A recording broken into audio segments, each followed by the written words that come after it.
In the summer of 216 BCE, 50,000 Roman soldiers marched toward what they believed would be victory.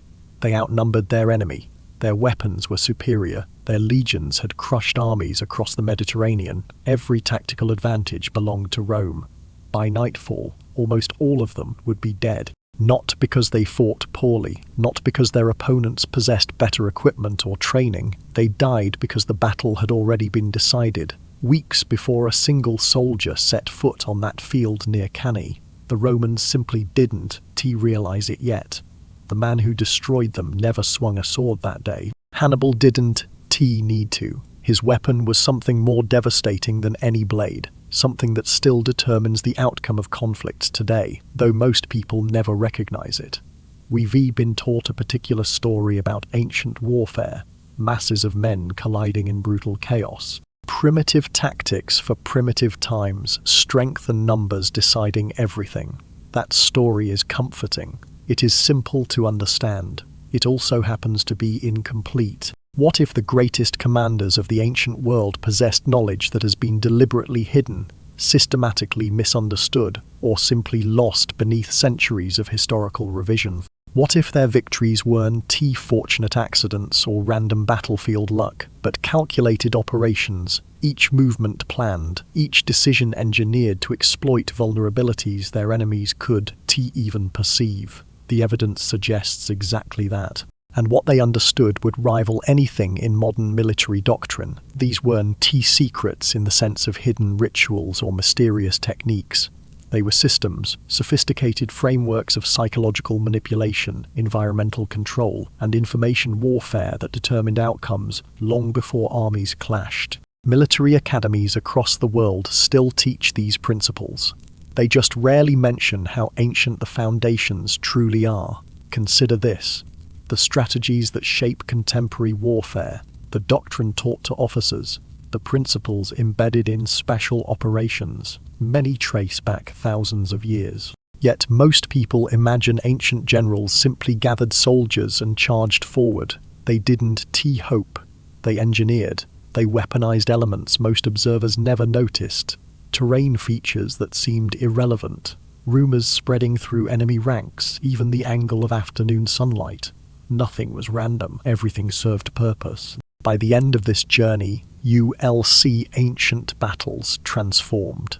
Not chaotic melees where numbers guaranteed victory, but precision operations where commanders determined the ending long before weapons were drawn.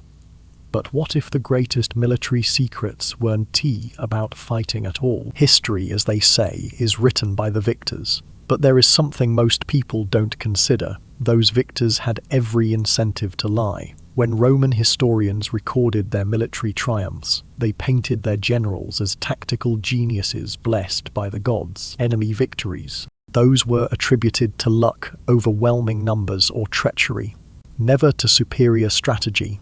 The pattern repeats across every ancient empire that left written records. The Greeks did it, the Persians did it, the Chinese dynasties did it. They all rewrote battles to glorify their commanders while obscuring the actual methods that secured victory. Here is where it gets interesting.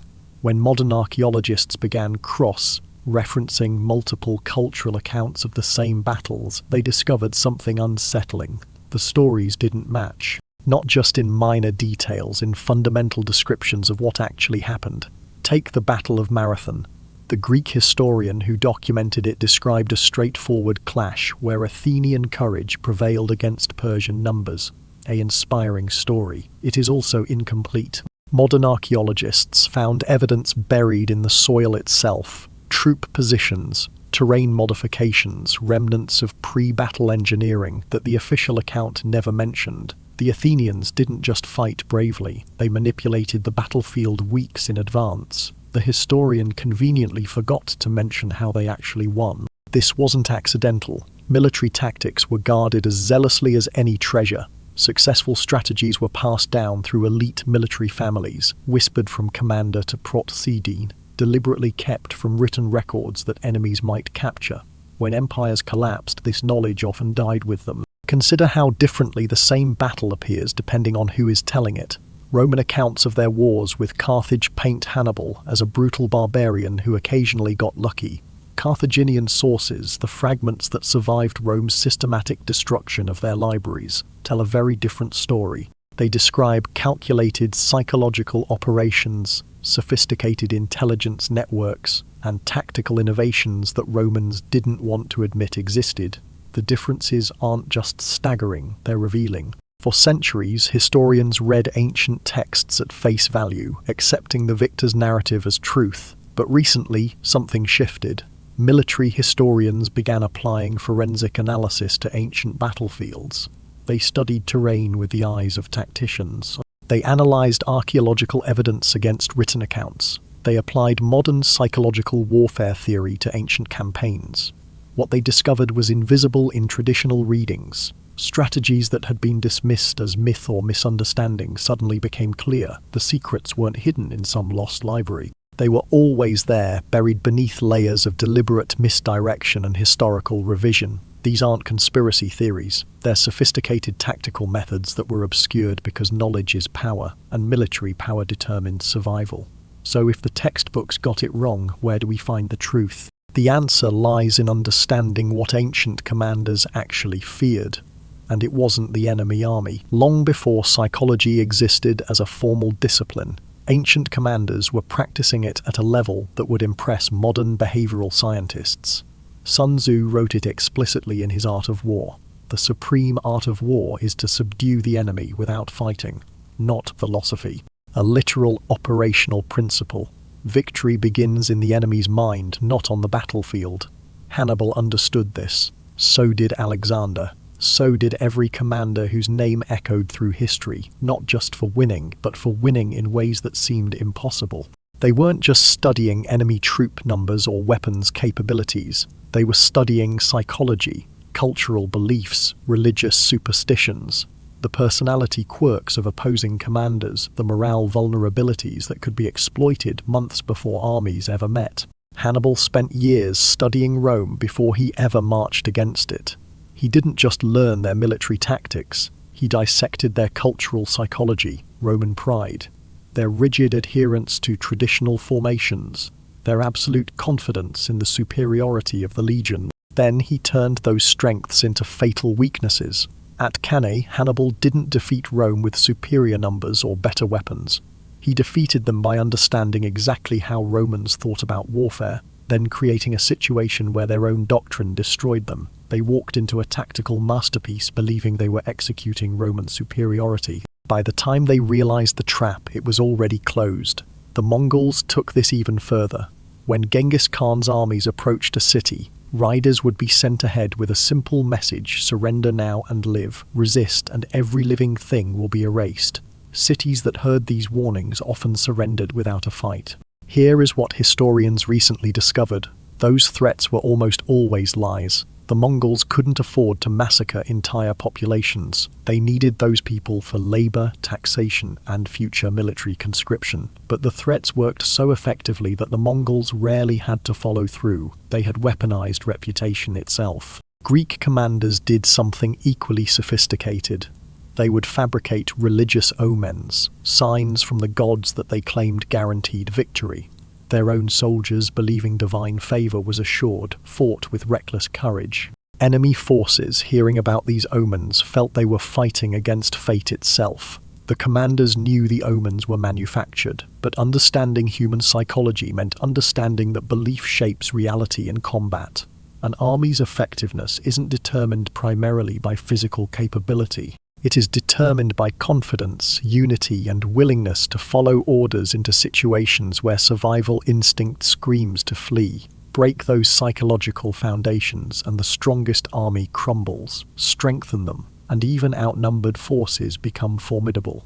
Ancient military texts describe this in poetic, almost mystical language. But when modern military psychologists decode those passages through the lens of behavioral science, they find something remarkable: systematic methodologies for breaking enemy will, creating panic cascades through ranks, manufacturing the perception that defeat is inevitable. This wasn't philosophy. It was applied psychology centuries before psychology had a name. ancient warfare was fought as much in mines as on battlefields, perhaps more so, because commanders understood something fundamental. You don't need to destroy every enemy soldier if you can destroy their will to fight. But understanding the enemy's mind was only half the equation. The true masters of ancient warfare knew something even more powerful: how to make the earth itself their ally. There is a reason modern military academies still study battles from 2,000 years ago. Not for nostalgia, not for historical curiosity. They study them because those ancient commanders discovered something fundamental about warfare that technology hasn't changed. The human mind, the earth beneath our feet, and time itself. These are the only weapons that truly matter. Everything else is just tools for leveraging them.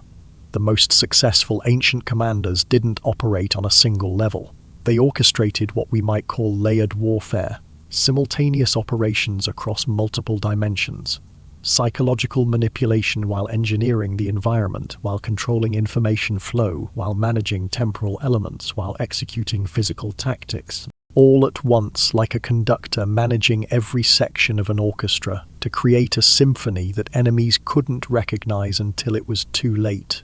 What made these tactics secret wasn't simply that enemies didn't know about them, it is that they were invisible. Some left no physical evidence for archaeologists to find centuries later.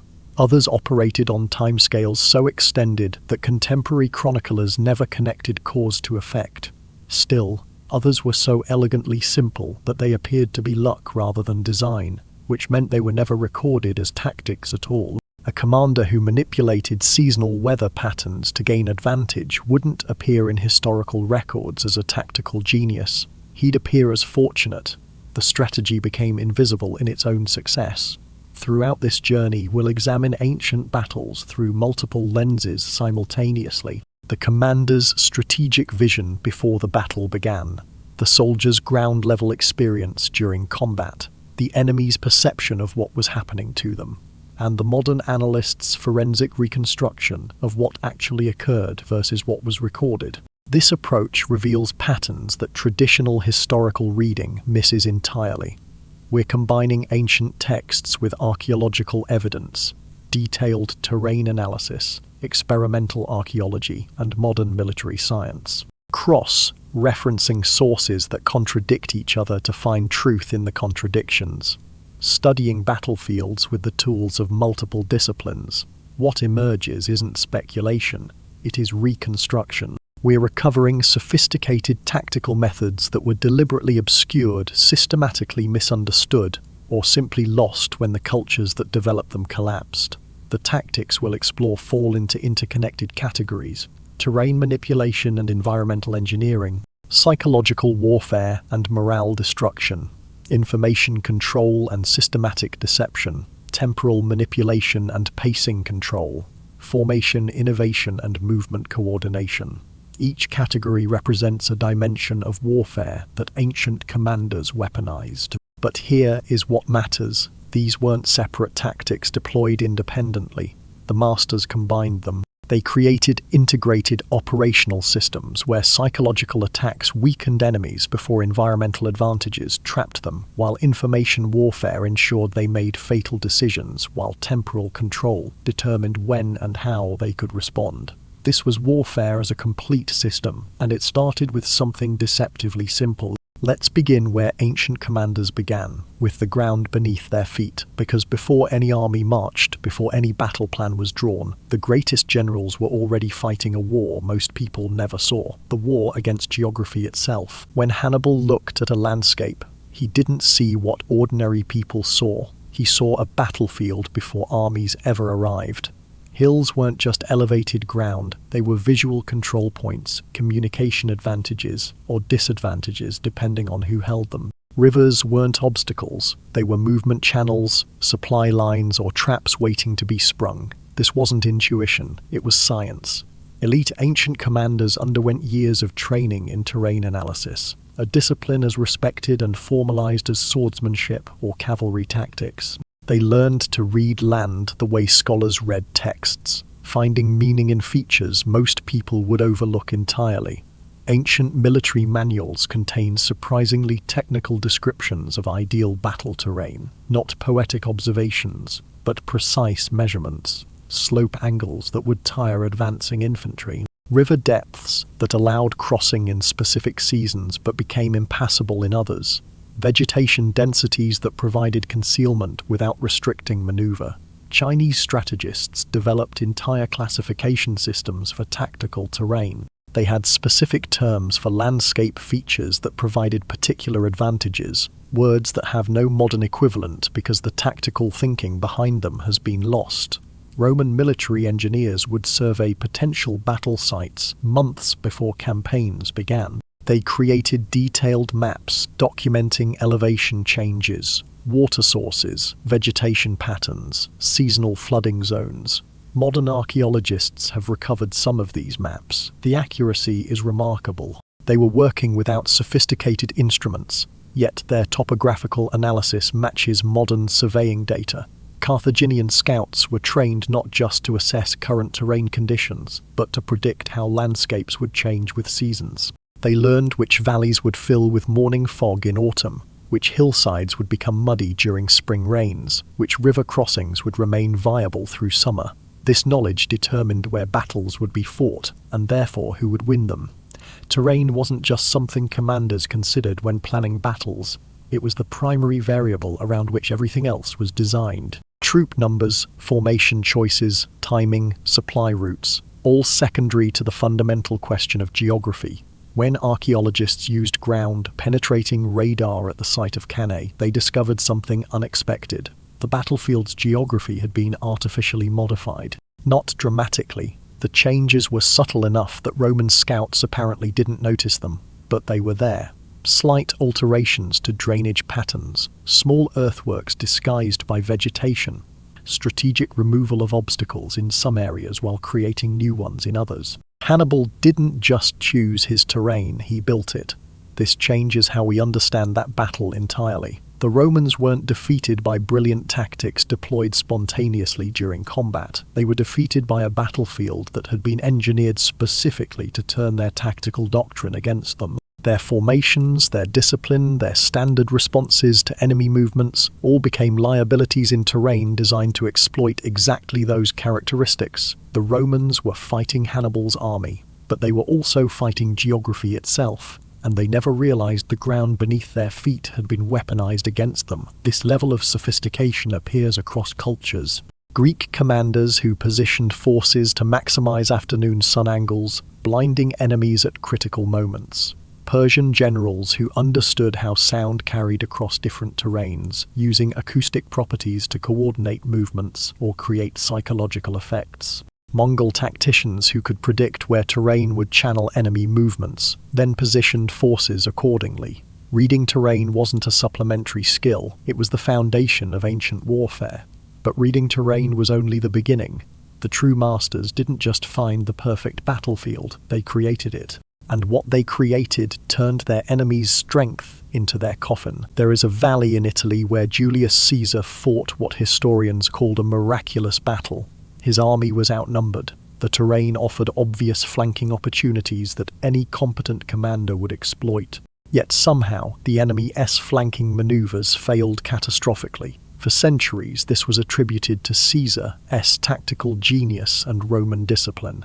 Then, in 2019, archaeologists made a discovery. Buried beneath centuries of soil, they found thousands of wooden stakes arranged in specific patterns, not defensive fortifications visible on the surface. Hidden obstacles designed to funnel enemy movement into killing zones. The wood's decay rate suggested they'd been placed 3 months before the battle occurred. Caesar didn't just react to enemy tactics. He predetermined where they would attack, then engineered the landscape to destroy them when they did. This wasn't unique. It was standard procedure for elite ancient commanders. Armies routinely modified battlefields weeks or months before combat. They sent engineers, sometimes disguised as merchants, farmers, or travelers, to future battle sites to make alterations that would be invisible during enemy reconnaissance, but devastating during actual fighting. The techniques were sophisticated.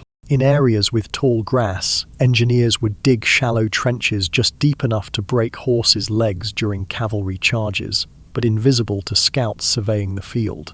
Riverbanks would be strategically weakened so they de-collapse under the weight of massed formations attempting to cross. Stream beds would have stones removed or added to control where crossings were possible. Vegetation was a tool. Selective burning created sight lines for archers while blocking enemy observation. Strategic cutting opened movement corridors or closed them. In some cases, fast-growing plants were cultivated in areas commanders wanted to become impassable by the time battle occurred. The modifications were designed around a simple principle. Enemy commanders would scout terrain, develop plans based on what they observed, then discover during combat that the landscape had betrayed them. Alexander the Great's engineers reportedly diverted small streams before major engagements, creating muddy ground in specific areas where he anticipated enemy cavalry would maneuver. By battle time, what had been firm ground during enemy reconnaissance had become bog that immobilized heavy cavalry at critical moments. Roman forces took this further. Archaeological evidence suggests they pre-positioned supply caches and even small fortifications along predicted enemy retreat routes. Armies defeated in battle would flee, only to find their escape routes already controlled by Roman forces who'd been waiting there for weeks. Chinese military texts describe systematic terrain modification as standard protocol. Commanders were expected to alter landscapes before battle the way modern generals establish air superiority. It wasn't exceptional. It was fundamental. The psychology was devastatingly effective. Enemy commanders believed they understood the battlefield because they de-scouted it. They made plans, positioned forces, and issued orders based on that understanding. Then, during combat, they discovered the ground itself was fighting against them. Cavalry charges broke apart on hidden obstacles. River crossings collapsed. Routes that appeared open led into prepared kill zones. Retreat paths that should have existed didn't. The enemy was just fighting an opposing army. They were fighting a battlefield specifically engineered to exploit their tactical doctrine, their standard maneuvers, even their predictable responses to specific situations. This wasn't primitive warfare. This was environmental engineering at a level that required months of preparation, sophisticated understanding of terrain mechanics, and precise prediction of enemy behavior. Ancient commanders were terraforming battlefields, and they were doing it invisibly, but even the perfectly engineered battlefield meant nothing without the right timing. And timing meant understanding something most commanders missed. The weather wasn't just something that happened to armies. It was something the best commanders wielded like a weapon. Before the Battle of Hastings in 1066, William the Conqueror's invasion force waited on the English coast for 2 weeks. His army sat idle while Harold's forces exhausted themselves, maintaining constant readiness for the attack they knew was coming. For centuries, historians interpreted this as indecision or perhaps fear. William was gambling his entire claim to the English throne on this invasion. Why delay? Recent analysis of historical weather records reveals something different. William was waiting for a specific wind direction, not just favorable winds. A precise atmospheric condition that would give his archers a decisive advantage. When that wind finally arrived, he attacked immediately. That wind decided the future of England. Elite ancient commanders didn't just account for weather. They weaponized it. They maintained networks of scouts and informants, specifically tasked with tracking meteorological patterns. Not casual observations, systematic data collection across seasons and years. This information was treated as military intelligence, closely guarded and strategically deployed. Mongol commanders possessed weather forecasting abilities that seemed almost supernatural to their enemies. They could predict storms days in advance, anticipate seasonal wind shifts, even forecast the likelihood of fog or unusual temperature changes. This wasn't mysticism, it was centuries of accumulated observational data passed down through military lineages, refined across generations of steppe warfare. Arab commanders in desert regions developed similar expertise. They understood atmospheric conditions, so thoroughly they could predict dust storms hours before they arrived, then time attacks to coincide with their onset. Enemies would find themselves fighting blind while Arab forces, positioned with the storm at their backs, struck with perfect visibility. The tactics were sophisticated. Commanders would time battles for specific sun angles that would blind enemy formations at critical moments. Late afternoon engagements where setting sun blazed directly into enemy eyes weren't accidents. They were calculated advantages.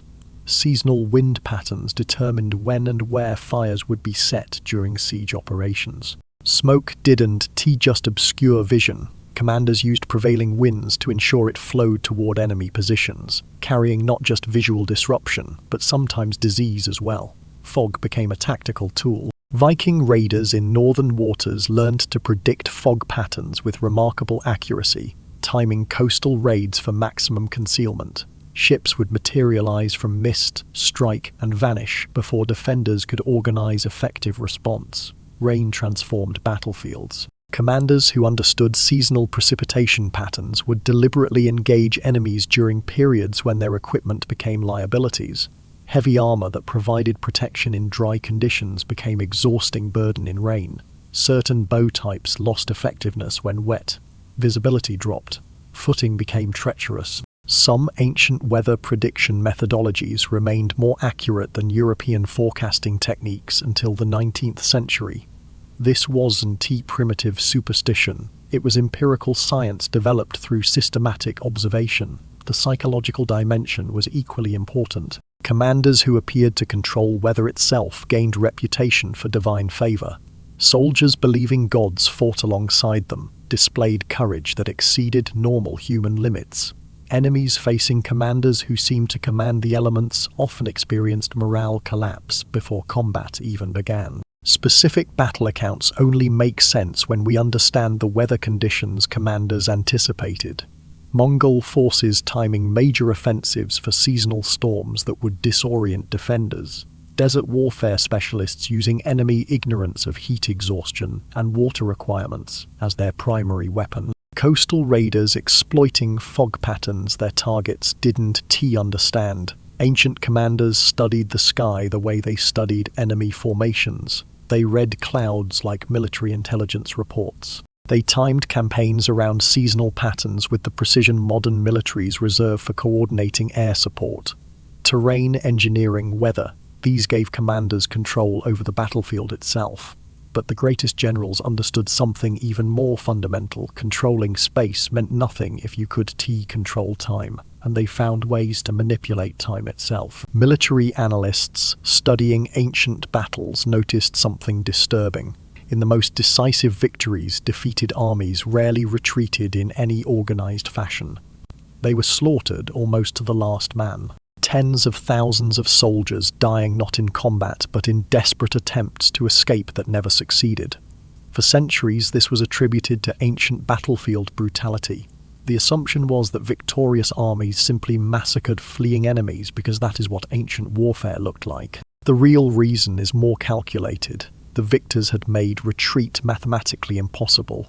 They had turned geography into a cage. Ancient commanders understood what modern military science calls terrain denial and strategic channeling. They didn't just position forces to win battles, they positioned them to ensure total annihilation by controlling every possible escape route before combat began. The psychology was brilliant. Soldiers fight differently depending on whether they believe escape is possible. An army that thinks it can retreat if things go badly will break when casualties mount. An army that knows it is trapped will sometimes fight with desperate ferocity, but more often it will collapse psychologically before the trap even closes.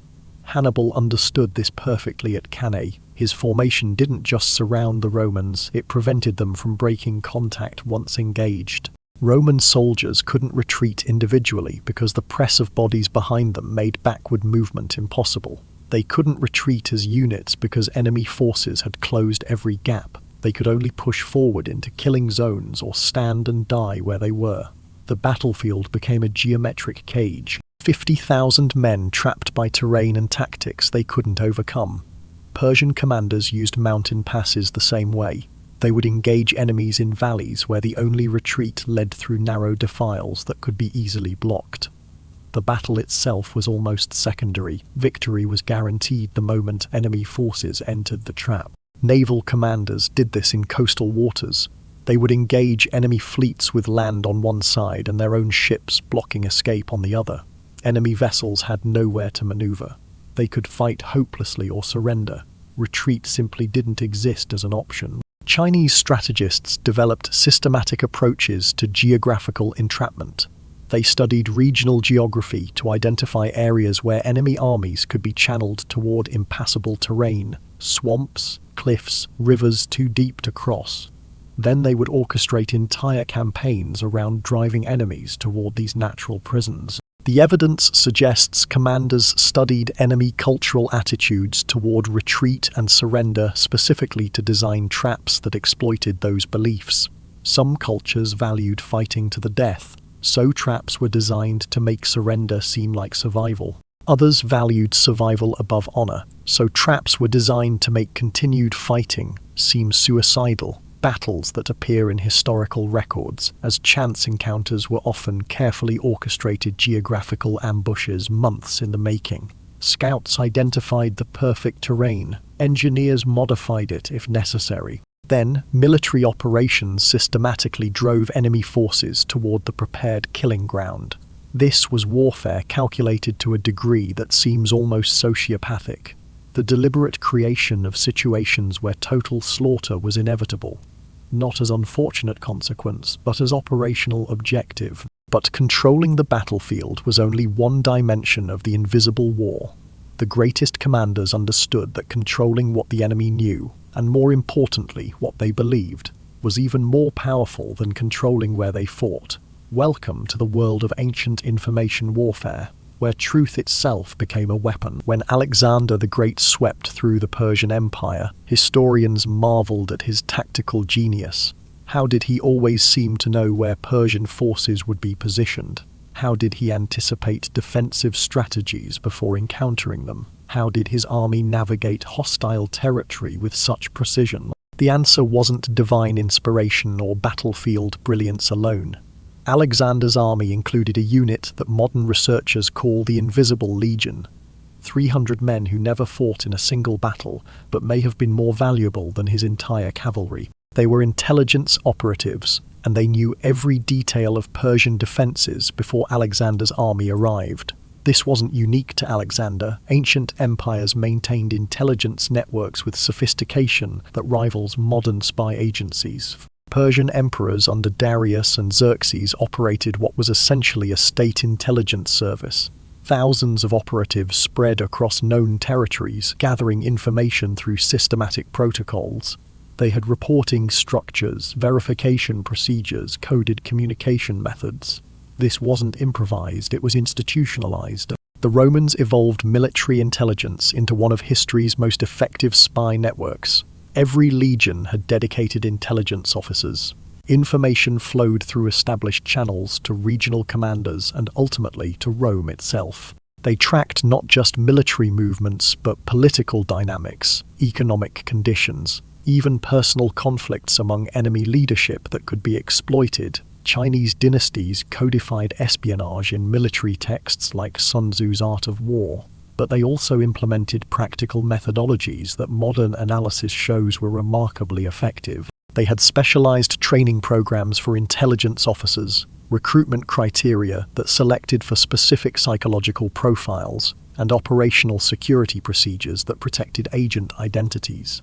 The operatives themselves lived extraordinary double lives. Merchants traveling trade routes were often intelligence officers gathering strategic information about troop movements, supply stockpiles, fortification conditions. Religious pilgrims visiting sacred sites mapped terrain and assessed local political sentiments. Diplomatic envoys negotiated treaties while conducting espionage. Some infiltrators spent years, sometimes entire lifetimes, embedded in enemy cultures before being activated. They established businesses, raised families, became respected community members, all while gathering intelligence and waiting for signals that might never come. Archaeological evidence reveals sophisticated communication methods. Innocent-looking messages contained coded information. Trade documents included military intelligence hidden in accounting figures. Personal letters discussed weather and crops while actually reporting troop positions and defensive preparations. Battles that appeared to be lucky victories were often intelligence triumphs. Commanders knew enemy plans because spies had stolen them. They understood supply situations because agents had infiltrated logistics networks. They recognized leadership conflicts because operatives had penetrated enemy command structures. The intelligence advantage was often more decisive than tactical superiority. An army that knows exactly what enemies plan to do can position forces perfectly, time attacks optimally, exploit weaknesses precisely. Meanwhile, enemies operating without intelligence make predictable moves that informed commanders counter effortlessly. This reframes ancient warfare entirely. Victory didn't just come from better tactics or training, it came from better information. The commanders who won consistently weren't necessarily the most brilliant tacticians. They were the ones with superior intelligence operations. Warfare was an information game. Knowledge asymmetry determined outcomes before battles began.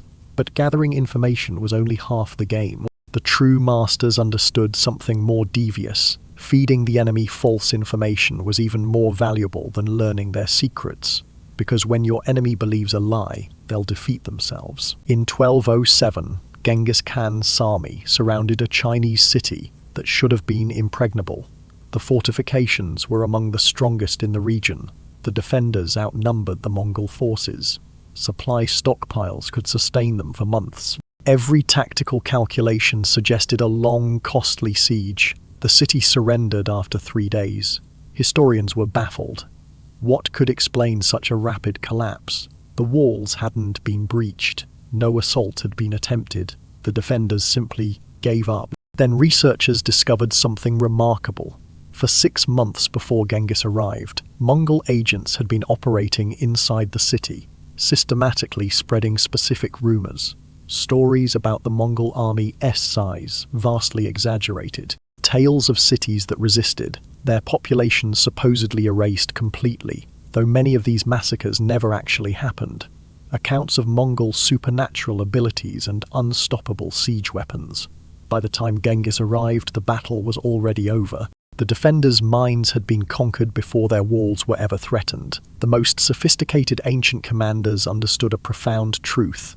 Enemies act on what they believe to be true, regardless of actual reality. Controlling enemy perception was more powerful than controlling battlefield conditions. The methodologies were elaborate. Commanders would plant false deserters, men who appeared to flee their own armies, but were actually delivering fabricated intelligence. These deserters would provide information that seemed credible because they included verifiable details mixed with critical falsehoods. Enemy commanders, believing they gained valuable intelligence, would make decisions based on lies. Fake military preparations in false locations drew enemy attention, while real operations proceeded elsewhere. Armies would construct camps, move supply wagons, and create the appearance of preparations for attacks that were never coming. Enemy scouts would report these activities. Enemy commanders would reposition forces accordingly. Meanwhile, the actual attack came from a completely different direction. Battle plans were deliberately left to be discovered by enemy spies, not crude forgeries, but convincing documents that enemy intelligence would consider authentic. The plans would describe plausible operations that fit with observed troop movements and known tactical doctrines.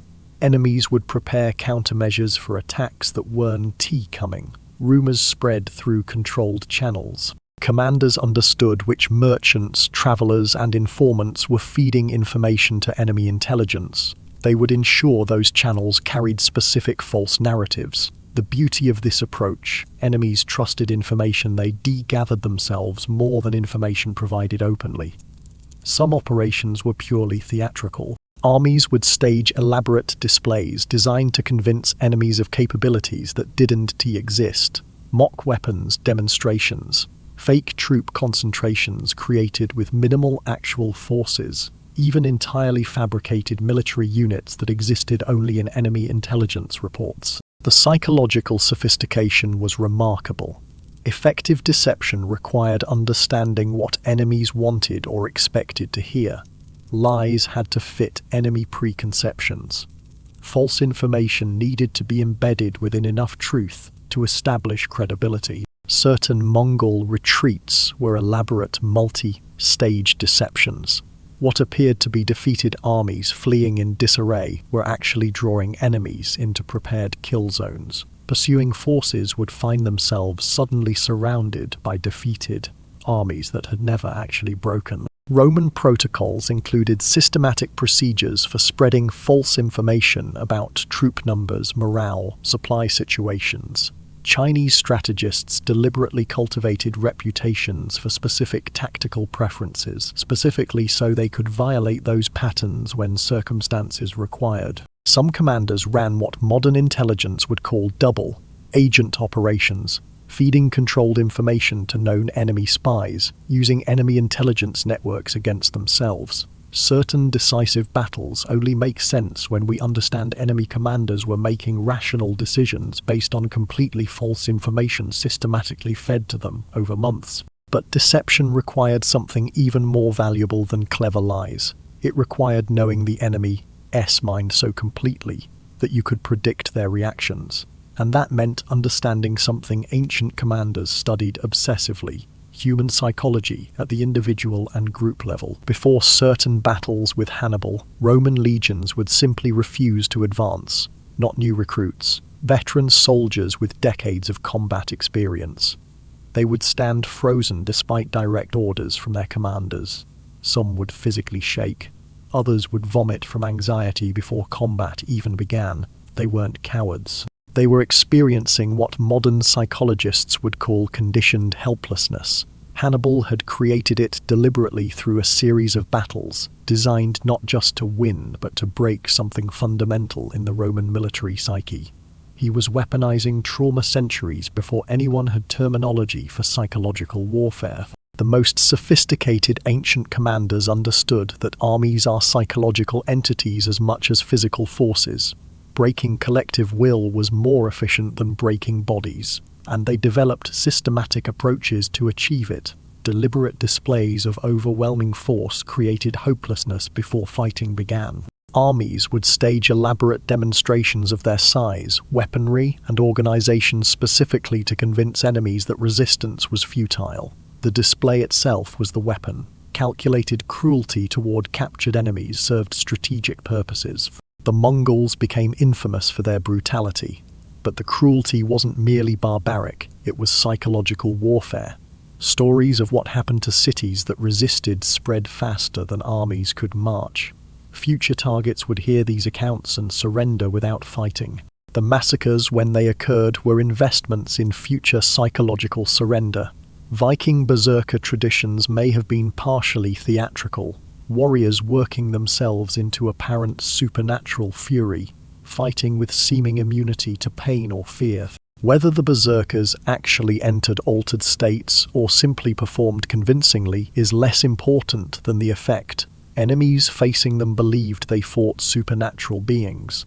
That belief shaped behavior. Hannibal's reputation itself became a weapon. Roman commanders made mistakes because they assumed Hannibal was executing some brilliant tactic they couldn't perceive. Sometimes he was, but Roman paranoia about his genius created paralysis, even when he employed straightforward strategies. More subtle operations were equally effective. Commanders would forge messages allegedly from enemy leadership to create suspicion and internal conflict. A fake order suggesting certain units were expendable. A fabricated communication implying commanders planned to retreat without informing their troops. These psychological attacks eroded command authority without any physical engagement. Attacks were timed to coincide with enemy cultural or religious events to create perception of divine disfavor. An army that believed gods opposed them fought differently than one confident of supernatural support. Some commanders deliberately spared certain enemy units while annihilating others, creating divisions and resentment. Survivors would wonder why they were spared. Was it mercy? Did their commanders abandon them while saving favorites? The uncertainty itself was weaponized. Tactical withdrawals sometimes served psychological purposes. Enemies would be allowed to win minor engagements, building false confidence. Then crushing counter attacks would destroy not just armies but the morale foundation that sustained them. Ancient military texts explicitly discuss psychological warfare as a primary tactical category. Sun Tzu devoted entire sections to it. This wasn't accidental or emergent, it was deliberate military science. Controlling information, spreading deception, breaking enemy psychology. These were weapons that left no evidence on battlefields, no scars archaeologists could find, but they required something ancient commanders obsessed over: communication systems that could coordinate operations across vast distances at speeds that seemed impossible. The question was, how? In 490 BCE, the Athenian army at Marathon needed to warn Athens about an incoming Persian naval attack. The city was 26 miles away. According to tradition, a runner named Phidippides sprinted the entire distance, delivered his message, and collapsed dead from exhaustion. That story gave us the Marathon. Military historians have a problem with it. The warning reached Athens hours before it should have been physically possible for a single runner. Something else was already there, carrying the message faster than human legs could manage. We're only now discovering what. Ancient armies developed communication systems that enabled coordination over distances and at speeds that seem impossible given their supposed technological limitations. These systems were often deliberately excluded from historical records, because they represented military advantages commanders wanted to preserve. Signal systems using smoke, fire, and mirrors could transmit tactical information across dozens of miles in minutes. Not simple alerts, complex messages encoded in patterns of signals that trained observers could decode. Persian systems reportedly moved royal messages across their empire faster than Greek observers believed possible. They attributed it to magic. It was engineering. Roman military signal protocols enabled battlefield commanders to coordinate multi-legion operations in real time despite limited sight lines. Standardized codes allowed complex instructions to be communicated quickly. Even if enemies intercepted signals without the code system, the information was useless. Relay systems with pre-positioned stations moved messages faster than any individual messenger could travel. Riders would gallop to the next station, hand off the message to a fresh rider on a rested horse, and the message would continue. Information could cross hundreds of miles in a day. Chinese innovations in flag signaling and drum patterns created battlefield communication languages of surprising complexity. Different drum rhythms conveyed specific tactical instructions. Flag positions indicated unit status, requests for support, warnings about enemy movements. Naval forces developed sophisticated visual communication systems for fleet coordination, essential when ships could teach out across water distances. Archaeological evidence suggests simple mechanical devices for encoding and decoding messages, ancient versions of cryptographic security. Messages could be scrambled using predetermined methods that only recipients with the proper device could decipher. These communication advantages were decisive. Armies that could coordinate, adapt, and respond faster than enemies held the same advantage. Radio communications gave 20th century militaries. Many supposedly miraculous ancient military maneuvers only become explicable when we understand the communication capabilities that enabled them. Fragments of ancient military manuals describe communication protocols in detail.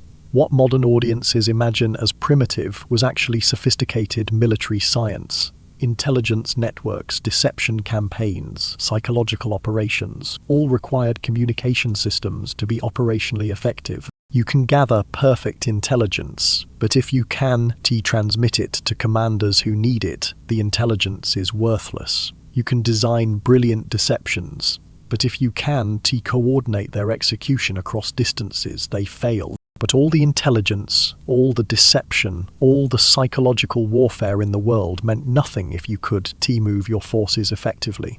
And that meant mastering something every army possessed, but few truly understood: the art of formation and movement. because in ancient warfare how you arranged your soldiers wasn't just important, it was everything. When Philip II of Macedon began training his army in a new formation, other Greek city-states laughed. The formation looked clumsy. The weapons, 18-foot pikes called sarissas, seemed absurdly long, unwieldy, impractical for real combat. 20 years later, those laughing cities had been conquered. Philip's son Alexander used that same formation to conquer most of the known world. Modern military analysts call it the invention that changed warfare forever. What made it so devastating? The answer dismantles everything most people think they know about ancient military formations. We imagine formations as simple arrangements, soldiers standing in rows, moving together, fighting as groups rather than individuals. Static configurations that provided mutual protection. That understanding is incomplete. Ancient military formations were dynamic tactical systems that represented sophisticated understanding of human psychology, physics, and battlefield mechanics. The Greek phalanx wasn't just soldiers with shields standing shoulder to shoulder. It was a carefully engineered system where spacing determined effectiveness. Too close and soldiers couldn't wield weapons properly. Too far and gaps appeared that enemies could exploit. Ancient texts specify exact measurements, typically 3 feet between men in formation, calculated to balance weapon effectiveness with protective density. Soldier positioning within formations followed deliberate logic. Veterans positioned where their courage would steady less experienced fighters.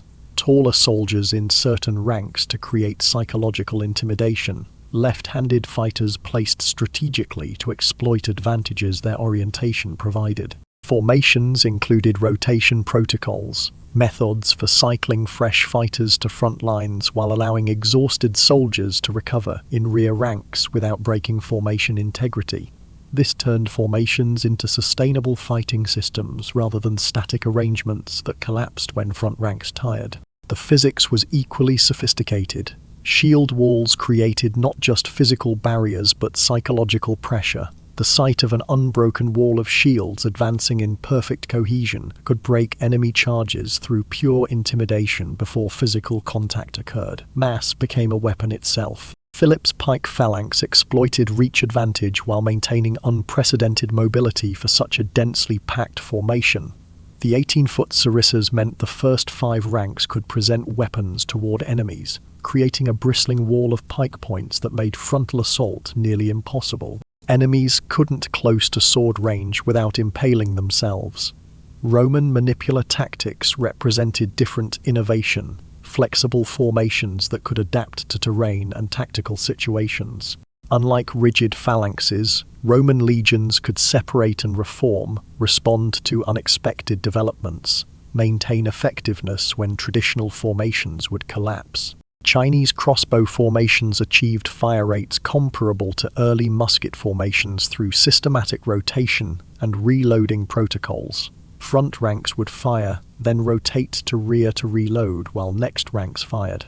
The formation became a continuous ranged weapon system. Formation discipline often determined battle outcomes more than numbers or weapons. Professional armies maintaining cohesion could defeat larger forces that lost formation integrity. The moment soldiers broke formation and began fighting individually, coordinated enemies would annihilate them. Certain formations were designed specifically to appear vulnerable in particular areas, baiting enemy attacks into prepared kill zones, where the apparent weakness was actually deliberate trap. Formations were technologies as important as weapons themselves, tools requiring years of training to master, but formations were only as good as the training that enabled them.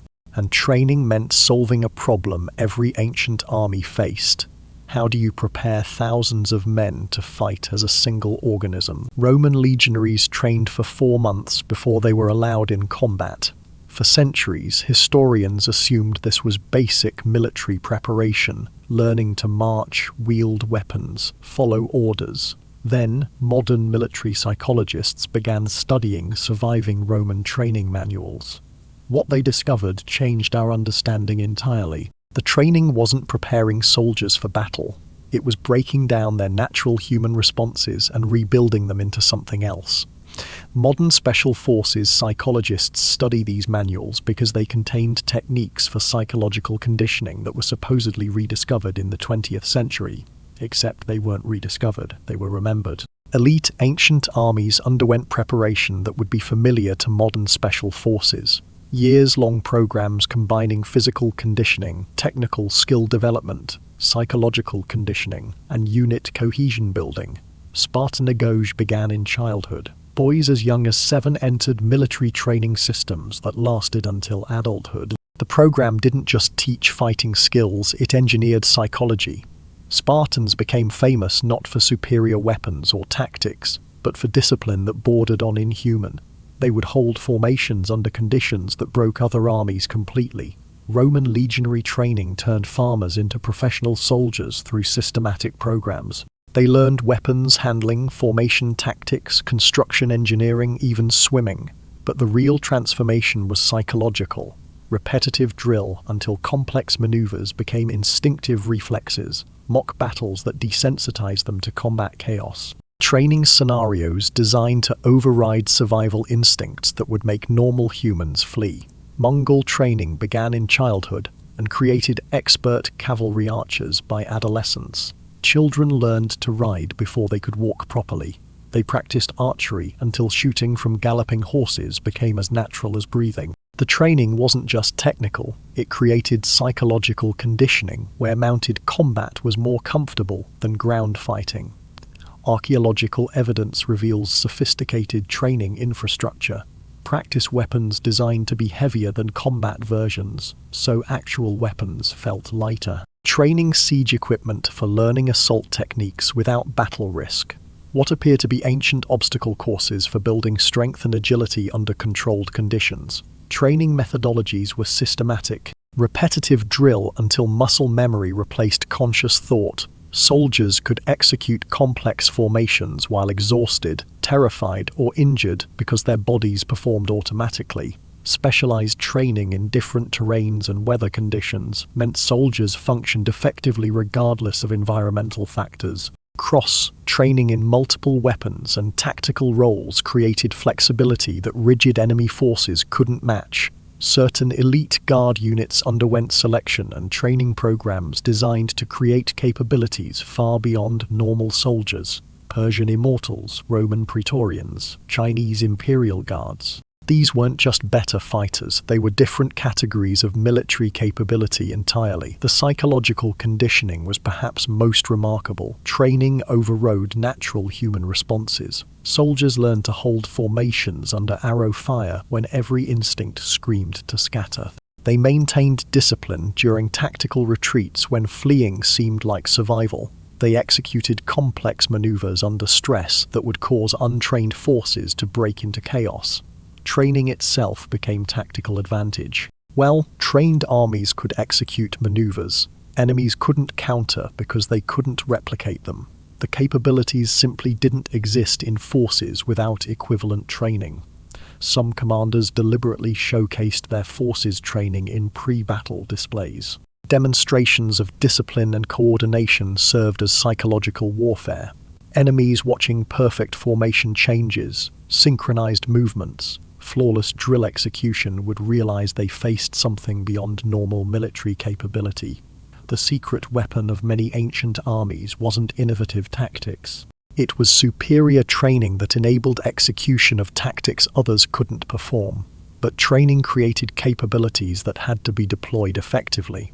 And that meant commanders needed to solve a problem that seems simple, but was actually one of warfare's greatest challenges. How do you command thousands or tens of thousands of men during the chaos of battle? At the Battle of Zama, Hannibal commanded more than 40,000 men spread across a battlefield over a mile wide. Once combat began, he couldn't see most of his forces through dust and chaos. He couldn't shout orders that would reach beyond a few dozen feet.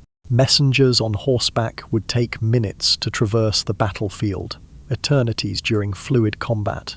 Yet Hannibal attempted one of history's most complex battlefield maneuvers, coordinating cavalry wings, multiple infantry lines, and war elephants in synchronized attack against Scipio Africanus, one of Rome's greatest generals. How? The answer involves communication systems so sophisticated that military historians are still trying to fully understand how they worked. Ancient commanders faced a fundamental problem. Battles created environments where normal communication became impossible. Verbal commands disappeared in the cacophony of combat. Visual observation was limited by terrain, dust, and the chaos of thousands of moving bodies. Information about battlefield developments couldn't travel fast enough for centralized decision-making. The solutions they developed were ingenious. Elaborate musical signal systems used horns, drums, and other instruments to communicate commands through sound patterns soldiers were trained to recognize. Different horn calls meant specific tactical instructions. Advance, halt, wheel left, form testudo. These signals could carry across battlefield distances where voices couldn't. Visual signals using flags, standards, and even commanding officers' positions conveyed tactical information. The position of a legion's eagle standard told soldiers where to maintain formation. Flag movement signaled complex instructions to units that couldn't hear verbal orders. Commanders positioning themselves in specific locations communicated strategic intent through their mere presence. Pre-planned tactical sequences meant soldiers could execute complex maneuvers based on situation recognition rather than specific orders. They trained for scenarios. If flanked, execute this response. If cavalry charges, form this configuration. Combat became execution of rehearsed responses to recognized patterns. Command hierarchies distributed decision-making authority. Roman centurions functioned as middle management, translating strategic intent into tactical execution at unit level. They had autonomy to make decisions within broader frameworks. Mongol decimal system created clear command structures where leaders at each level could act independently while coordinating with adjacent units. Greek systems positioned formation leaders who made real-time tactical decisions while overall commanders provided strategic direction. The phalanx responded to immediate threats through distributed decision-making rather than centralized control. Dedicated communication personnel maintained information flow without fighting themselves. Runners, flag bearers, musicians, these weren't auxiliary roles, but critical command infrastructure. Different battles were won or lost based purely on command and control effectiveness. Armies maintaining coordination defeated larger forces that lost cohesion. At Cannae, Hannibal's ability to coordinate his smaller force through the chaos of battle destroyed a Roman army that lost tactical coherence.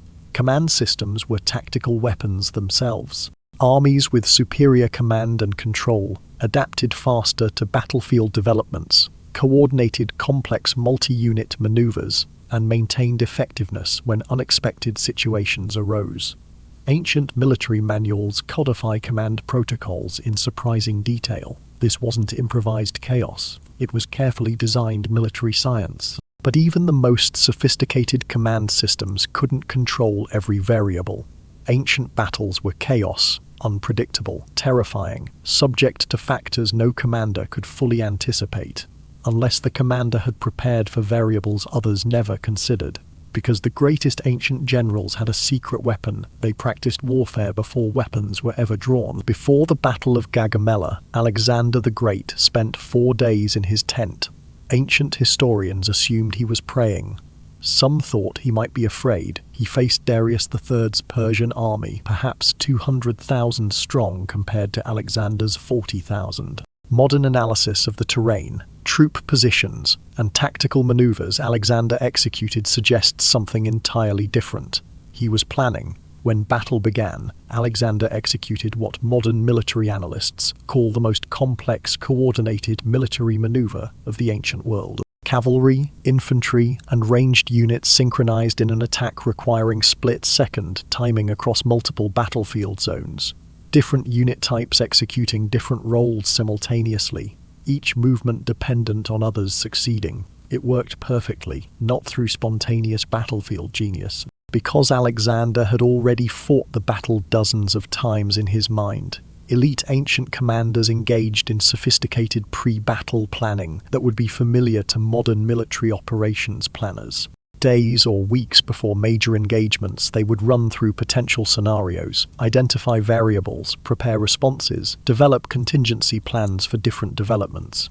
Ancient texts describe military planning processes that included testing tactics using models and maps. Physical representations of terrain allowed commanders to visualize battlefield geometry. They would position markers representing units, game out enemy responses to different approaches, identify failure points in proposed tactics, and develop backup strategies. Roman military protocols mandated pre-engagement planning, terrain reconnaissance to understand ground conditions, enemy capability assessment to evaluate threats, supply logistics verification to ensure sustainability, tactical contingency development for various scenarios. This wasn't optional, it was doctrine. Chinese military traditions elevated strategic planning to art form. Commanders spent more time in preparation than actual combat. The planning itself was considered more important than the fighting. Sun Tzu devoted entire sections of his writings to preparation and scenario analysis. This planning created ability to adapt during battle. Commanders who had gamed multiple scenarios could recognize patterns during actual combat and activate prepared responses faster than enemies could improvise.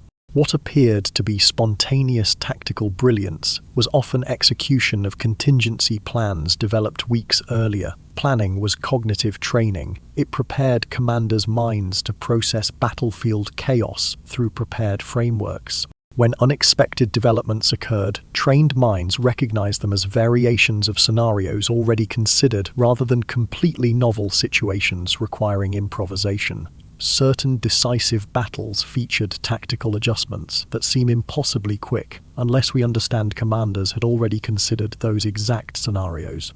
The genius move wasn't spontaneous inspiration, it was pre-prepared response to recognized pattern. Ancient military genius often wasn't spontaneous brilliance. It was careful preparation enabling execution of sophisticated plans. All of this, formations, training, command systems, planning, gave commanders extraordinary control over daylight battles fought in open terrain. But the truly bold ancient commanders understood those conditions were optional. When they fought at night under darkness's cover, they accessed tactical dimensions that even their sophisticated enemies couldn't counter. Welcome to the wars fought in shadow. In 217 BCE, Hannibal's army vanished. 40,000 men, thousands of horses, supply wagons, even war elephants, simply gone.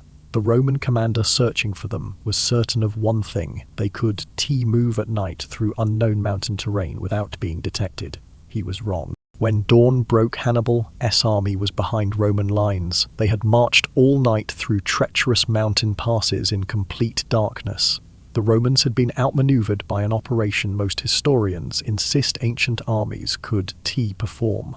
This challenges fundamental assumptions about ancient warfare. We imagine ancient battles occurring exclusively in daylight. Night meant rest, camps, waiting for morning.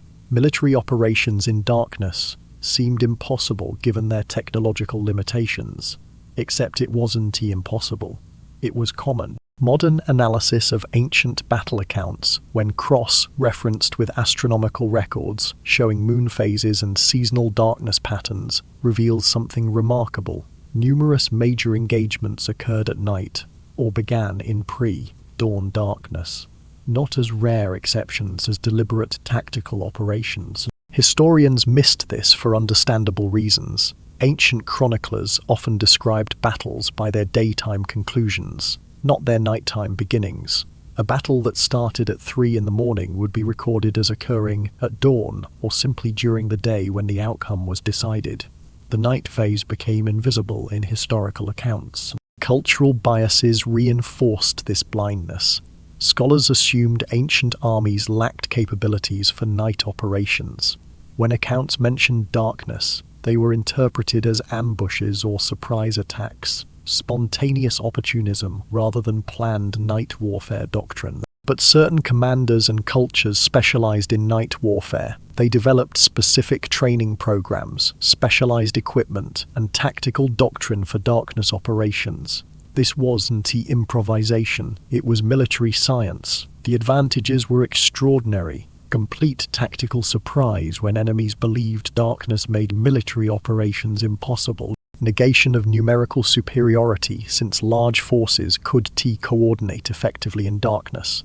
Psychological terror that exceeded normal combat fear.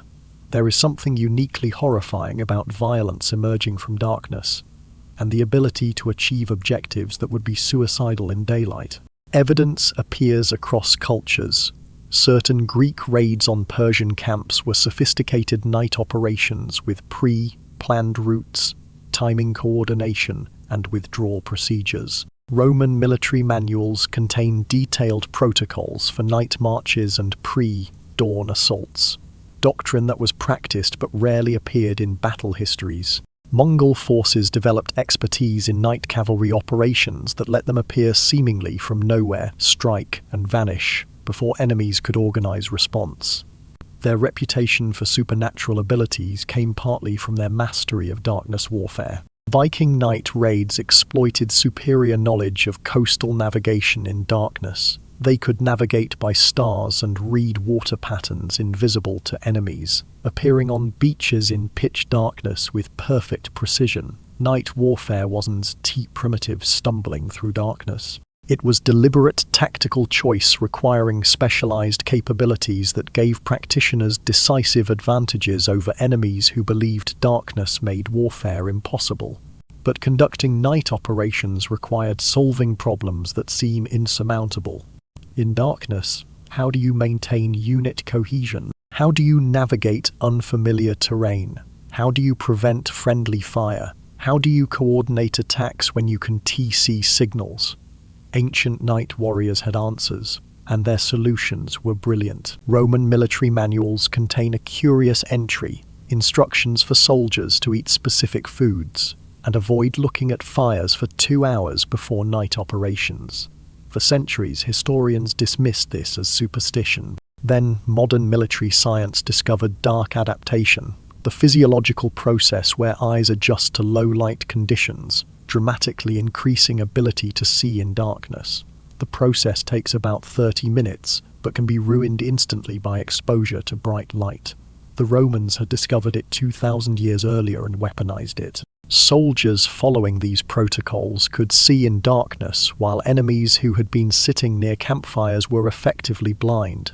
It wasn't magic, it was biology turned into tactical advantage. Elite military units underwent specialized training for night operations. They learned to navigate by stars, not casual stargazing but systematic astronomical knowledge that allowed precise direction finding in total darkness. They memorized terrain during daylight, creating mental maps they could navigate blindfolded. Training included developing enhanced night vision through deliberate practice. Soldiers would spend hours in progressively darker conditions, training their eyes to extract maximum information from minimal light. They learned to use peripheral vision, which is more sensitive to low light than direct focus. Recognition systems evolved for darkness. Soldiers trained to identify unit members by touch, gait, sound of breathing, even smell. Whispered pass phrases provided additional verification. Silhouettes became identification markers. Each soldier learned to recognize comrades' shapes, even when faces were invisible. Equipment was specially designed for quiet movement. Metal components were wrapped in cloth to prevent clanking. Armor configurations were modified to eliminate noise. Some units wore softer materials during night operations, sacrificing protection for stealth. Phosphorescent markers made from natural materials, certain fungi, chemical compounds derived from plants, created faint glow visible to dark, adapted eyes but nearly invisible to anyone who hadn't prepared. These markers could guide forces along predetermined routes without alerting enemies. Certain cultures developed systematic night warfare doctrine. Persian and later Arab forces used desert warfare knowledge to navigate by stars and terrain features invisible to enemies unfamiliar with reading sand patterns in moonlight. They understood how temperature changes affected visibility and sound travel in desert nights. Northern European forces exploited familiarity with long winter darkness. Vikings trained in conditions where daylight lasted only hours, making them naturally adapted to operating in darkness that southern enemies found disorienting. Steppe nomads translated cavalry skills to night operations through horse sense and sound-based coordination. Horses could navigate terrain in darkness that would be impassable for humans alone. Riders learned to trust their mount's instincts while coordinating through subtle sounds that carried across distances without alerting enemies. Training regimens were intensive. Roman accounts describe legionaries training to march in complete darkness through obstacle courses, learning to maintain formation without visual reference. Greek special forces practiced night combat until they could fight effectively, without seeing opponents, clearly relying on sound, movement detection, and trained reflexes. Chinese military texts describe specific night warfare training protocols, including combat in artificial darkness. Units would train in covered structures or during new moon phases, developing capabilities in controlled conditions before deploying them operationally. Battles attributed to luck or ambush were often carefully planned night operations. Small advance units would mark routes using those phosphorescent markers or arranged stones. Scouts would eliminate enemy sentries silently. Main forces would move through prepared corridors with precision that seemed impossible for movement in darkness. But technology and training only enabled night operations. They didn't explain why commanders would risk them. Because fighting at night meant accepting terrible disadvantages: friendly fire, unit disorientation, loss of command control. The payoff had to be extraordinary, and it was night warfare accessed the most powerful weapon in any arsenal: primal human fear of darkness. Military psychologists studying PTSD in modern soldiers discovered something unexpected. Combatants who experienced night ambushes showed trauma patterns distinctly different and often more severe than those from daytime combat. The darkness itself created a separate category of psychological wound. Ancient commanders didn't have terminology for post-traumatic stress, but accounts of their night attack tactics show they understood this perfectly. They were weaponizing something modern medicine is only now beginning to comprehend: the unique trauma of violence in darkness.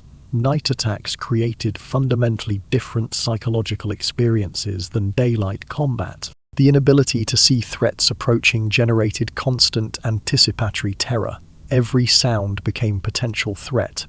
Every shadow held possible death. The human mind evolved to fear what it cannot see, entered states of hypervigilance that rapidly exhausted psychological resources. Darkness magnified sounds. 100 attackers could sound like thousands. War cries, drums, horns echoing through darkness created perception of overwhelming forces even when actual numbers were modest. Defenders couldn't assess true threat size, often vastly overestimating attacker strength. Visual communication with fellow soldiers became impossible. This isolation intensified helplessness. In daylight, soldiers draw courage from seeing comrades holding positions. In darkness, each defender felt alone even when surrounded by allies. Sophisticated commanders designed night attacks specifically to maximize psychological destruction. Sound became weapon, war cries timed to echo off terrain features, drums creating rhythmic terror, horns blasting from multiple directions, suggesting coordinated massive force. The acoustic engineering was deliberate, creating soundscapes that broke defenders' psychological cohesion. Attacks from multiple directions created sense of complete encirclement. Defenders couldn't identify safe retreat routes in darkness. The perception of being surrounded, even when it wasn't true, triggered panic responses. Fire and light were deployed suddenly to temporarily blind dark, adapted defenders while creating terrifying visual spectacles. Flaming arrows arcing through darkness, torches revealing massive forces that seemed to materialize from nothing. The contrast between darkness and sudden illumination weaponized defenders' own dark adaptation against them. Pre-attack rumors exploited cultural fears. Vikings cultivated reputations for berserker fury, warriors supposedly immune to pain, possessed by supernatural rage. Night raids during darkest hours exploited these fears. Defenders facing Viking attacks in pitch darkness believed they fought supernatural forces. Mongol night cavalry attacks combined screaming with flaming arrows, creating apocalyptic terror. The attacks were designed to create impression of demonic armies emerging from hell itself. Chinese and Japanese protocols included psychological preparation of attackers to maintain aggression, while exploiting defenders' paralysis. Attackers were conditioned to be comfortable in darkness, while understanding defenders would be psychologically compromised. Night attacks often achieved objectives with minimal actual combat. Defenders would break and flee when psychological cohesion collapsed. Ancient texts explicitly discuss nighttime psychological warfare as distinct tactical category. Sun Tzu wrote about using darkness to create fear. Roman military writings describe nighttime terror tactics. Medieval Arab military manuals codify night attack psychology. Commanders who mastered night warfare understood they were fighting primarily against enemy psychology rather than enemy soldiers. Darkness was the weapon. Fear was the ammunition. Psychological collapse was the objective. But night warfare had a limitation. It worked best against unprepared enemies. Defenders who anticipated night attacks could implement countermeasures that neutralized darkness advantages. And that meant the arms race between night attack capabilities and night defense protocols became one of ancient warfare's most sophisticated tactical duels. When Caesar's legions besieged Alesia, they built fortifications with a curious feature. The defensive walls facing inward toward the besieged city were lower than those facing outward. For centuries, historians assumed this was engineering oversight or resource constraint. Archaeological analysis revealed something else entirely. The internal walls were designed for perfect sightlines during night operations. Caesar was preparing for relief forces to attack at night, and he built his defenses specifically to counter that tactic. He predicted the enemy's plan months in advance and engineered the counter into his fortifications. As night warfare capabilities evolved, so did defensive measures. The result was an arms race that drove innovation on both sides. Elaborate sentry systems emerged with multiple layers and overlapping coverage.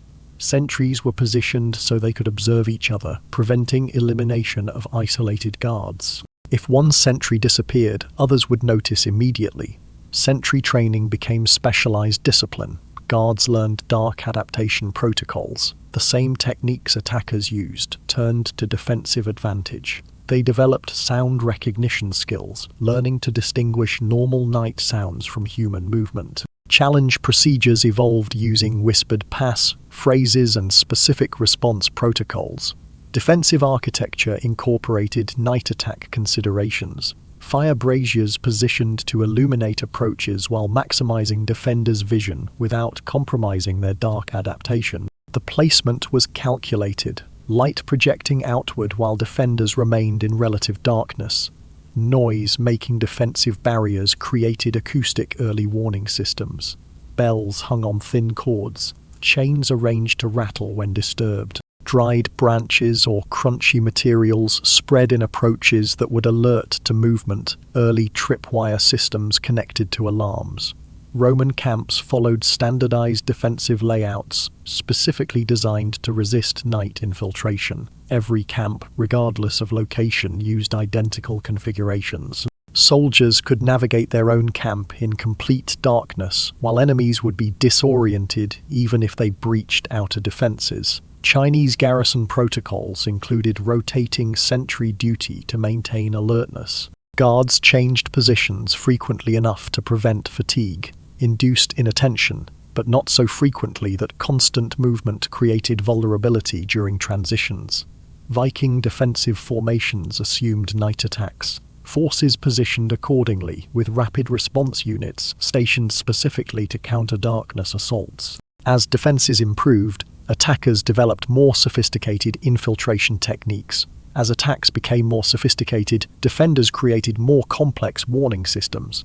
The cycle drove continuous innovation. Some cultures specialized in night defense as others specialized in night attack. Experienced forces learned to predict likely attack approaches and concentrate defenses accordingly. Psychological countermeasures included deliberately lighting many campfires to demonstrate vigilance and confidence. visual messaging that the camp was prepared for night attack. Certain commanders deliberately invited night attacks against prepared defenses, turning psychological advantage back on attackers who discovered their supposedly surprised targets were actually waiting in ambush.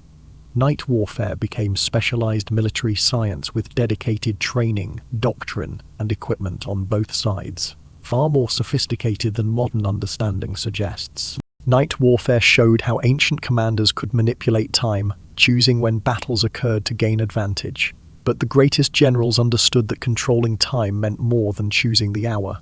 It meant controlling the tempo, the pacing, the very rhythm of warfare itself. And nowhere was this more evident than in humanity's oldest battlefield, the water. Because naval warfare wasn't just fighting on a different surface, it was fighting in a completely different dimension, where all the rules changed. When Alexander the Great conquered the Persian Empire, he fought dozens of land battles. Historians catalogue his tactical brilliance, his cavalry charges, his innovative siege techniques. But some argue his most important victory was one where no ships actually fought. Alexander captured every major port on the eastern Mediterranean coast. One by one, he took the cities that housed Persian naval bases. The Persian fleet, the largest in the world, never engaged his forces in decisive battle. It simply became irrelevant. He destroyed Persian naval power without fighting at sea. He understood something about naval warfare that most of his contemporaries missed. Sometimes the battle happens on land, but the war is fought at sea. Naval power was often the decisive factor in ancient conflicts, even when major sea battles never occurred. Control of water meant control of trade routes, supply lines, troop movement. It meant economic warfare that could strangle empires without a sword being drawn. Athens built its empire more through naval dominance than land force. Their triremes controlled Aegean trade, collected tribute from islands, and projected power across distances their hoplites could never march. The Athenian navy was their empire. Rome's Mediterranean conquest required massive fleets. Their ability to build and maintain hundreds of warships enabled control of an inland sea that became the empire's circulatory system. Every legion's food, every tax shipment, every communication between provinces, all depended on naval supremacy. Carthaginian naval power made Hannibal's land campaigns possible. His army in Italy survived for years because Carthaginian ships maintained supply lines and reinforcement routes. When Rome finally achieved naval superiority, Hannibal's campaign became unsustainable regardless of his tactical genius. Viking expansion would have been impossible without their naval technology. Longships enabled raids, trade, and colonization across distances that land forces could never project. Their maritime capabilities created an empire spanning from North America to the Middle East. The infrastructure behind naval power rivaled any land-based military system. Specialized shipbuilding centers functioned as ancient industrial complexes, employing thousands. Supply networks supported fleet operations across vast distances. Naval bases positioned strategically controlled key maritime corridors. Merchant vessels served as intelligence platforms, gathering information about enemy movements, port conditions, trade patterns that revealed strategic vulnerabilities. Naval warfare required completely different strategic thinking than land warfare. Understanding weather patterns and seasonal sailing windows, reading coastal geography to identify natural harbors and dangerous waters. Managing naval logistics far more complex than army supply chains. Ships required specialized maintenance, trained crews, and continuous provisioning that made fleet operations extraordinarily challenging. Certain commanders recognized naval power's strategic importance before their contemporaries. Alexander understood that Persian naval dominance had to be eliminated not through sea battles, but by capturing the infrastructure that sustained it. Caesar recognized Pompey's naval superiority required specific counters during their civil war. Chinese dynasties invested heavily in river fleets as instruments of internal control, understanding that whoever controlled the rivers controlled the empire.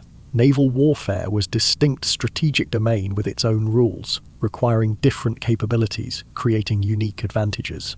often determining outcomes of conflicts remembered primarily for land battles. But strategic naval power meant nothing without the ability to win actual battles at sea. And naval combat created challenges that had no equivalent on land, fighting on an unstable platform, in an environment where sinking meant death, using weapons and tactics completely different from land warfare. Ancient naval commanders had to invent an entirely new form of warfare, and what they created was brutally effective. At the Battle of Salamis in 480 BCE, the Greek fleet faced the massive Persian navy in a narrow strait. The Persians outnumbered them, their ships were better equipped, their sailors had more experience. Every tactical calculation favored Persian victory. They lost catastrophically. Modern naval historians reconstructed the battle using computer simulations and discovered something remarkable. The Greeks weren't just lucky. They used water currents, precise timing, and tactical coordination that required knowledge of hydrodynamics centuries before hydrodynamics existed as a science. They turned the water itself into a weapon. Ancient naval combat required innovations completely different from land warfare. Fighting on unstable platforms in an environment where sinking meant death demanded entirely new tactical approaches. The ram became the primary weapon of Mediterranean naval warfare. Ships themselves were weapons, bronze, sheathed prows designed to punch through enemy hulls below the waterline. But ramming required extraordinary seamanship, coordinating hundreds of rowers to achieve speeds and maneuverability necessary for successful attacks. Timing strikes to hit enemy ships at vulnerable angles while protecting your own vessel. Missing meant exposing your ship to counter, ram. Greek triremes were engineered specifically for ramming tactics. 3 banks of oars provided unprecedented speed and agility. Crews trained for years to achieve the coordination necessary. A successful ram required split-second timing too early and you miss too late, and the enemy would turn to present their ram. Romans recognized their naval inferiority and innovated accordingly.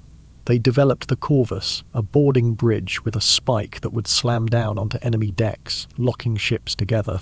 This turned naval battles into infantry fights where Roman soldiers excelled. They transformed their weakness into advantage through engineering. Phoenician naval expertise centered on maneuver warfare. Superior ship handling allowed them to outmaneuver opponents, striking from unexpected angles and disengaging before enemies could respond effectively. Viking longships combined multiple capabilities: speed for pursuit or escape, shallow draft enabling river navigation and beach landings impossible for deep-hulled vessels, design facilitating both naval combat and amphibious assault. Chinese innovations included watertight compartments, revolutionary technology that prevented single hull breaches from sinking ships. Advanced rudder systems provided maneuverability that other navies could match. Their treasure fleets showcased engineering sophistication centuries ahead of European equivalents. Naval archery created ranged combat capabilities at sea. Archers positioned on deck or in fighting towers could devastate enemy crews before ships closed. Fire arrows became psychological weapons. The threat of burning alive on a wooden ship created terror beyond their actual effectiveness. Greek fire represented the pinnacle of ancient naval incendiary weapons. This mysterious compound burned on water and could be extinguished with conventional methods. Ships caught in Greek fire faced certain destruction. The formula was guarded so zealously that its exact composition remains unknown. Boarding actions brought land combat to ships. Grappling hooks locked vessels together. Marines would fight across decks in brutal close combat where falling overboard meant drowning in armor. Environmental factors became tactical variables. Currents that could assist or hinder maneuvers. Winds that determined sailing capabilities. Waves that affected stability and visibility. Successful naval commanders learned to read these elements and exploit them. Specific battles showcased tactical innovation. At Salamis, Greeks used narrow waters to negate Persian numbers. At Actium, Octavian's forces employed fire ships and ranged weapons against Mark Antony's larger vessels. Chinese riverine battles demonstrated sophisticated fleet coordination in confined waters. Naval command became a distinct profession requiring specialized knowledge that land warfare generals might never acquire. But naval combat was only part of naval warfare's power. The truly revolutionary capability was something land armies could match: the ability to appear anywhere a ship could reach, strike unexpectedly, and disappear before defenses could respond. This made amphibious operations, launching land attacks from the sea, one of ancient warfare's most devastating tactical innovations. In 1066, William the Conqueror launched one of history's most famous amphibious invasions. Thousands of soldiers, horses, equipment, all loaded onto ships, transported across the Channel, landed on English beaches under potential opposition. Historians treat this as medieval innovation, a watershed moment in military capability, except archaeologists have found evidence that Romans conducted nearly identical operations 1,000 years earlier. Specialized ships designed specifically for landing cavalry, protocols for beach assault under fire, supply chain management for supporting armies after amphibious landings. William didn't invent amphibious invasion, he remembered it. Ancient military forces conducted sophisticated amphibious operations that combined naval and land warfare capabilities, creating strategic options that revolutionized warfare.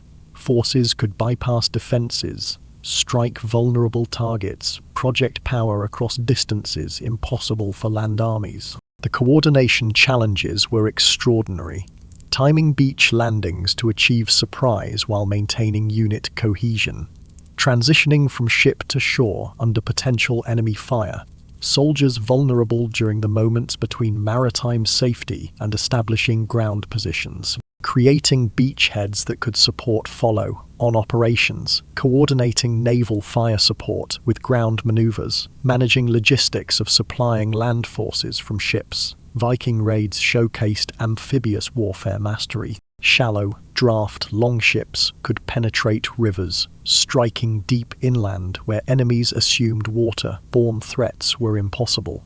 Naval mobility combined with land combat ferocity. Strike from the sea, withdraw before organized response, disappear into maritime networks that land forces could pursue. Roman amphibious assaults during Mediterranean conquest developed specialized landing craft and coordination protocols. They understood that successful amphibious operations required capabilities beyond simply transporting troops by ship. The landing itself was the most vulnerable moment. Specialized vessels and tactics evolved to minimize exposure. Persian combined operations synchronized naval and land forces across multiple domains. Coastal sieges where ships blockaded while armies attacked from land. Supply operations where fleets enabled land campaigns in regions without ground-based logistics. Island dwelling cultures from the Pacific to the Caribbean developed amphibious warfare to high art. Their entire military doctrine assumed maritime mobility. Warfare itself was fundamentally amphibious rather than amphibious operations being specialized subset of land warfare. Operation types varied by objective. Raids designed for quick strikes and withdrawals. Invasions requiring establishment of permanent beachheads and sustained operations. Evacuation operations where naval forces extracted endangered land forces. Supply operations where ships enabled armies to operate in otherwise inaccessible regions. Major campaigns only became possible through amphibious capabilities. Alexander's sieges required combined naval and land operations. Neither domain alone could succeed. Caesar's invasions of Britain showcased Roman amphibious doctrine refined through decades of Mediterranean operations. Coastal cities throughout ancient world fell to combined sea, land attacks that bypassed land defenses entirely. Successful amphibious commanders were rare. The operations required expertise in both naval and land warfare, fundamentally different domains with distinct challenges. History's most famous generals sometimes never mastered amphibious operations. Lesser known commanders became legendary in specific regions purely through amphibious expertise. Amphibious warfare represented one of ancient military innovation. Crown jewels. Naval capabilities created entirely new strategic possibilities. Naval power, naval combat, amphibious operations, all required one capability that was perhaps naval warfare's most important secret: understanding the water itself, because ancient sailors developed knowledge of oceans, seas, currents, tides, and weather that enabled them to achieve things that seemed impossible. They became masters of an environment that could kill as easily as any enemy. When European explorers began sailing the Pacific in the 18th century, they found islands separated by thousands of miles of open ocean, all inhabited. The natives had no metal tools, no compasses, no maps. European navigators declared Pacific colonization must have been accidental, people blown off course who happened to find islands. Except modern researchers tested traditional Polynesian navigation methods and discovered they were more accurate than 18th century European techniques. The supposedly primitive islanders were better sailors than the advanced Europeans. They had developed navigation science Europe wouldn't match for centuries. Ancient naval powers possessed understanding of oceanography, meteorology, and navigation that enabled capabilities historians long assumed impossible without modern technology. They read weather patterns to predict storms days in advance, identifying favorable sailing windows with precision that kept fleets safe while enemies foundered. Understanding of currents and tides enabled navigation that seemed supernatural, ships arriving at specific locations with timing that appeared magical but was actually mathematical. Celestial navigation using stars allowed open, ocean voyaging across distances where land was never visible. Sailors learned to read night skies like maps, extracting precise directional information from stellar positions. Seasonal pattern knowledge determined when different sea routes were viable: Mediterranean sailing seasons, monsoon patterns in Indian Ocean, Atlantic crossing windows. This wasn't casual observation, it was systematic science accumulated across generations. Marine life behavior provided navigation clues. Certain birds indicated proximity to land. Fish migrations revealed current patterns. Even watercolor and wave characteristics told experienced sailors about depth and underwater terrain. The knowledge was transmitted through multi-generational accumulation. Sailing families passed observational data through centuries. Specialized training for naval officers included years of maritime education. Voyage information was systematically recorded, creating early maritime databases. Evidence suggests ancient pilot books containing detailed coastal information, current patterns, hazard locations, written guides that enabled safer navigation through dangerous waters. Phoenician navigation skills enabled Mediterranean dominance. Their maritime knowledge was strategic advantage as important as any weapon. Viking maritime knowledge enabled Atlantic crossings and Arctic navigation that seemed impossible to contemporaries. Arab development of sophisticated navigation instruments and techniques created capabilities European sailors wouldn't match for centuries. Maritime knowledge created military advantages. Knowing seasonal invasion windows, understanding currents that aided or hindered fleet movements, using weather knowledge to time operations optimally, employing local water knowledge to defeat enemies unfamiliar with specific maritime conditions, Polynesian navigation techniques that modern sailors struggled to replicate without instruments, Viking methods for determining latitude in Arctic regions. Various cultures' understanding of ocean currents that wasn't rediscovered until the age of exploration. Maritime mastery was as much about environmental knowledge as combat capability. Another example of ancient military forces developing sophisticated expertise modern audiences systematically underestimate. We've explored how ancient armies fought in darkness on water, using sophisticated tactics modern warfare still studies. But all these battles, no matter how sophisticated, eventually ended. There was another form of warfare that didn't end. It lasted months, sometimes years. Warfare where victory came not from single brilliant maneuvers but from systematic, patient, brutal application of pressure, the art of the siege. And siege warfare revealed ancient military minds at their most innovative and their most terrifying. During the siege of Masada in 73 CE, Roman forces surrounded a fortress held by Jewish rebels. The Romans could have starved them out in months. Instead, they spent years building an enormous ramp visible from the fortress walls. For generations, historians assumed this was engineering necessity, the only way to breach defenses positioned on a mountain plateau. Psychological analysis suggests something else entirely. The Romans wanted the defenders to watch their doom being constructed. Day by day, stone by stone, the ramp grew higher. Defenders could see exactly how they would die and were powerless to stop it. When the ramp was finally complete, the defenders chose mass suicide over capture. The Romans won without fighting because they had already destroyed something more important than bodies. They had destroyed hope. Siege warfare was fundamentally different from battle warfare. Not a test of tactical brilliance, but a psychological endurance contest, where time itself became the primary weapon. Victory went to whoever could maintain resolve longer. The psychological dynamics were unique. Defenders trapped with dwindling resources faced a terrible choice: slow death through starvation or quick death through surrender. Everyday resources diminished. Every day hope eroded. The waiting itself was torture, watching enemies who remained visible but unreachable, knowing they controlled your fate through simple patience. Attackers faced their own psychological challenges. Sieges consumed enormous resources, months or years invested in operations with uncertain outcomes, soldiers growing restless, supply lines stretched.